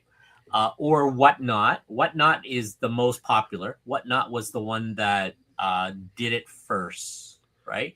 Before card shops were streaming it on YouTube themselves and people were bidding and all this stuff. Whatnot came along, saw advantage. They built an app and so forth. You go on there and you can search or favorite your categories from trading cards to Pokemon to Magic the Gathering to whatever, Marvel cards, Disney cards. There's a billion of these out there. And what happens is, for example, Razor goes out and he buys a case from Upper Deck or whatever, and he'll get some sort of discount. A case, which is a box full of fucking a box full of boxes of cards. Boxes of cards. Yeah, boxes of cards, right. Right. So that's the terminology. So you get a case. And what happens is the case themselves, when they first release, they're almost impossible to get unless you know your card shop that you already reserve a spot. They'll bring it in, you get it at retail price, right? That's if you're lucky. That's if you're lucky. Right. Which is the trick. Yeah. And then you start selling spots. Yeah. Right. So let's say an example, a box of Star Wars Hyperspace. I think it's going for $800 to $1,200, right? For a box, yeah. For a box. That's not a blaster box. A blaster box are what they call a smaller box. Yeah, like for the hobby box. Yeah. So those are the ones that you can pick up at Walmart, right? Or any retail location. That's if Walmart carries them. The bigger box. Then there's the collector pack. The collector packs are like if you go to Costco, remember? You might get lucky. You get, like the 20 packs in this really beautiful, like a kid when you get some sample, they guarantee like at least one sketch in this or some sort of hollow foil or something like that. They call it hits, I believe, right? Yeah. Like that. Yeah, they call it a hits. So there's many of those. So as a person who collects card, if you go on to these breakers, right? Correct me if I'm wrong, Razor. So no, you're right. Yeah. I'm following. So if you go on the breaker, what happens is you can actually go in and you can actually, if you want, you can bid for a box. The whole box is yours. Yeah. Right. Right. And the price, they have pre-bids, but a lot of the time, most people can't bid for a box because the box is out of reach. Right. So you're spending $600 for a box, for example, or $500 or $300. Or they'll open up a box and then they'll have like the box will have like 4 or 8 rolls of cards and then they'll give those spots away. Yeah, you'll get the top right corner, bottom left corner. Exactly. They'll start ripping and then that's your corner. And if something pops up in there, and boom, you hit the sketch. That's right. Put it away. So ship it out. The term spot means you buy like literally a spot. So for example, sometimes a breaker will say, I'm going to open this box. I have 16 packs in here. I'm opening up 16 spots, right? Yeah. And the spots will start at $1 and people will go, okay, $5-10. So you go in and you bid based on your credit card limit and if your girlfriend or your wife allows you to buy. And then they start to break, and people sit there, and Right. the breakers play music or whatever, and they go quick through it, and it's really fun. I mean, to sit there and watch, people pull a lock's card or a at the sketch. very beginning. It's kind of boring because the breakers waiting to sell the whole pack. Right. Once that's over, and then they start getting to the actual ripping. Right. That's the fun part. There's another one where they sell character spots. Okay. Right. So an example, let's say the Marvel card, the pack that I worked on is called Spider-Man Rendition. So something like this. So this is not a blaster. This is an actual box. Okay. Right. So this is the product I worked on. Right. This is a year, 2 years ago. I'm trying to remember. Right. I finally got this for $250. Just letting you know, this is how much this cost me. Yeah, don't fun, bro. The hobby, right? Yeah. So in this box, there are I think 12 packs. Nice. Let's start ripping. Yeah. So I'm not ripping it. So what I'm gonna do is I'm gonna do a special. So what happens is in this, there's a list of all the characters that are available for this series. From Spider-Man to pretty much everybody that's in this series, all the Spider-Man series. So you got Spider-Man, you got what do you call it?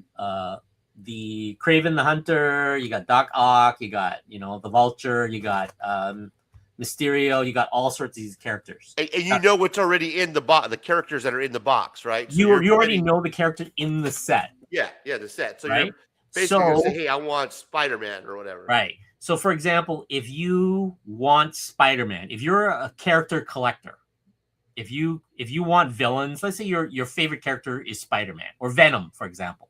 Right. They know Venom will cost a lot more. So Venom, for that spot, if you want to buy out of this box, if they hit a Venom, any Venom, it's yours. So this could cost you $50 for Venom or $10 for Venom, right? You can get like any obscure character. Let's say you want Aunt May, for example. Right? Yeah, exactly. Aunt You're May, an Aunt right? May collector, right? That's you might get that spot for $1 because she's not as popular as anybody else. If the breaker opens this box and there is an Aunt May in here, let's say Aunt May is Melissa Tomei. Yeah, right. And it's an autograph. You signed it, right? You just paid $1 for that card, right? Because it's one of one. It's signed by the actress who played Aunt May, right? Right. So it's kind of like gambling, right? Yeah, exactly. That's the term. So there's the characters. Or you can just get the base card Aunt May, and for $50. Yeah. That is the draw of it, right? Exactly. That's why you see like the SpongeBob. The SpongeBob, oh my god, the character list is unbelievable. Yeah, right? It was insane, man. It was such a good, and then the packaging, like the box itself, was really well done, right? The way it looked, the yellow, and it was real well done, man. It's beautiful. The reason why you saw the one that Razor showed was on eBay. They're selling for $800, $850, some of that, because the one that sold for $800 was Patrick Star. There's these other ones you see there, right? I mean, these guys, there you go, right? Squidward. Squidward, right? Man, yeah. He's going for $800 because he's a popular character, right? Everybody wants him. This is a one of one of that character, right? So that's what you run into. That's the reason for it, right? That is a cool looking Squidward, though, with the robe on. I like that, man. Yeah, you know what I mean? It's fun, right? There, Patrick Star. Everybody wants Patrick. Everybody wants Patrick. Yeah. I mean, I can't believe he sold for $800. That's insane, man. I can't believe that either, bro. That's pretty big time right there. Yeah. Insane. I just got a commission for Flying Dutchman, right? Oh, that's a good character. Yeah. I sent it off already, right? I did that with acrylic and all that stuff. So the next thing is he's debating over SpongeBob as Green Lantern. Oh shit! as a mashup. It sounds fun, right? Yeah. It sounds fun. And I'm like, okay. He goes, he's waiting for his birthday. So his wife gives him some money so he can get another commission from me, right? Right? The people know, right? The collectors know for the SpongeBob series that I drew for SpongeBob. So they want something directly from me because they can't get a hold of those cards. Right. Right? Yeah, they're done. Yeah, it's impossible. It's hard. It's hard to get a 101, right? Pulled, so, right. So let me go straight to the source. Yeah, and that is one of those things. If you want to get into sketch card business, the sketch card business is you don't make money from the actual company themselves. They don't pay you very well, but you get your name into the product, and you make your money on the aftermarket. And that's what they're probably banking on too, right? The company like Topps, the people that hire you, the artists, they're like, hey, we're not paying them a lot, but that's what they're going to get their name out there. They allow us to use their name and the product, right? Because we worked on the product. They're making mint, I guarantee you, because they're paying for the license. And I don't know what percentage of that goes direct because they have to print the card. They got all this other stuff, right?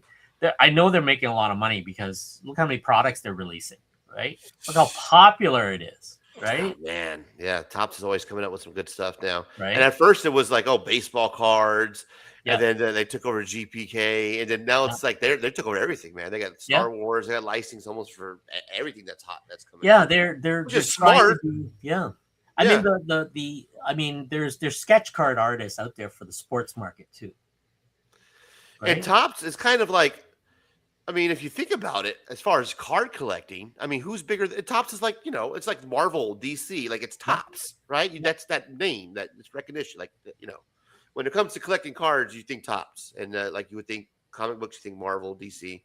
Yeah. So there's only a few companies out there that are pretty big. You got Topps, you got Upper Deck, Panini, you got Panini for the sports stuff. Yeah. But Panini lost a lot of the sports stuff. Panini is now more of like the football, which is soccer, right? The European, that's huge. Which is huge. Yeah, it's huge. It's huge market there. Right. I don't think they'll go. But you got Topps with the golf, Formula One. Who has wrestling? Top doesn't do the wrestling run. No, I don't think so because I haven't seen them on the website. That'd be huge. Those would pop up. The WWE guys. I think they're doing their own. I think. I don't know who does wrestling. That's a big market, though. Yeah, you got those characters. That is a North American market. Right. That is a North American market. A lot of characters. Yeah. Marvel is a lot, and you got Marvel is a license of Topps because they used to be with Upper Deck. Yeah, that's right. Yeah. Right. Upper Deck did something. That's why they lost the license.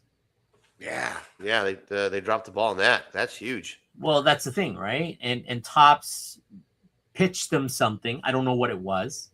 So that's why there was an offer they couldn't refuse, evidently. Apparently, and that's why I'm my hands are like I'm doing 2 or 3 of these. What they said was, hey, you know what? We'll take over the license. Don't worry about paying the artist because we're only giving $5 a card anyways, so we can we can spend money in acquiring the license. Yeah. But hey, Locke, I think it's a perfect time to wrap up. We've been here for 3 hours, so thank you for hanging out with us tonight, late night after hours, guys. You can give Locke a follow. Let me pull it back up here. On Instagram is that the best way to reach out to you, right, Locke? Yeah, the Instagram is the best way to reach out to me. Instagram is the best way. Yeah. He's doing commissions again. So he's out of the cave for a little while. He's coming out. Even though right now you're in Canada, right? So I'm assuming you're snowed in like the rest of the Canadians. Or you snowed in? You guys are going to get hit worse more. We are. What is the? Currently, it's negative something here. I seen a meme where it says something like, "If the temperature is lower than my age, I ain't going out." It is 3 degrees here, Fahrenheit. Yeah. Tomorrow, it will. Thank you for giving us 2 in Fahrenheit and 9 Celsius, like some fucking. It's I appreciate that. It's negative 16 Celsius. negative 16 Celsius. Holy shit! Right? Which I'm assuming is 20 degrees in Fahrenheit, right? Yeah, it's we have negative idea. 16, which is Fahrenheit is actually 3 degrees, believe it or not. That's fucking freezing, bro. That's insane. Well, it's more than cold, yes. It's more than cold, yes. More than cold. You go out there, you know, with your hair wet, it's just stiffens Yeah, right no one's away. doing that. Fuck that. I know I know everybody down in I'm assuming you guys gonna get the ice storm? Or you get How the fuck do I know, man? It's a little. We had like a little bit of sprinkles here. It was like 70 Yeah, I degrees think you guys today, are gonna so get we'll the find ice out. storm. I think Texas is gonna get hit the worst around that area, the grid. So everybody be safe. Literally, if you can, you know, get extra gas and propanes and stuff like that, because I don't know what you guys, because your infrastructure down there isn't supposed to handle. You guys are supposed to be a lot warmer than we are, right? In Canada, we're built for ice, snow, the storms, and stuff like that. This stuff is nothing for us, right? Yeah, But for down there, you guys get we're like a bunch of pussies. We can't handle that shit. no, the infrastructure wasn't designed for this cold stuff, right? I don't blame you. The road isn't designed. You guys don't have snow tires, right? Because you guys don't get how often you guys get snow, right? We don't get snow at all. Right? That's the reason for it. I don't blame you. I mean, England's being hammered right now, right? And they can't go out with like a less than like half an inch of snow, and they can't clear that because they don't have snow plows. So what he's saying is he doesn't have anywhere to go, which is perfect time for him to do commissions. Exactly. So reach out to him, guys, because he has nothing but time on his hands. Yeah, I will.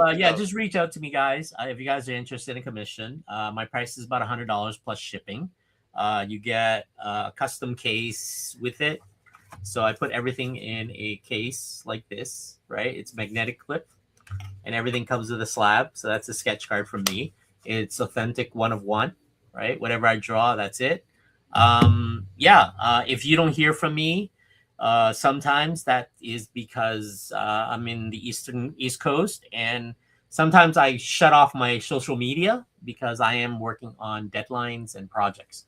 And I'll let everybody know that. That's the reason for it. He's a busy man now. Look at this guy. Look at this guy from a year ago. I'm working on a deadline, so if I don't get back to you right away, that's right. Take it personal, man. Don't take it personal because I'm one of the top 10. I'm the top 10. This guy now. I can't read out loud word shit, but I can draw.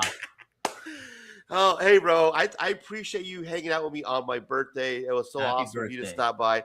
You're a friend of the show. Anytime you want to stop by, what I'm going to do is I'll send you the link, brother. Anytime, feel free to be a permanent guest.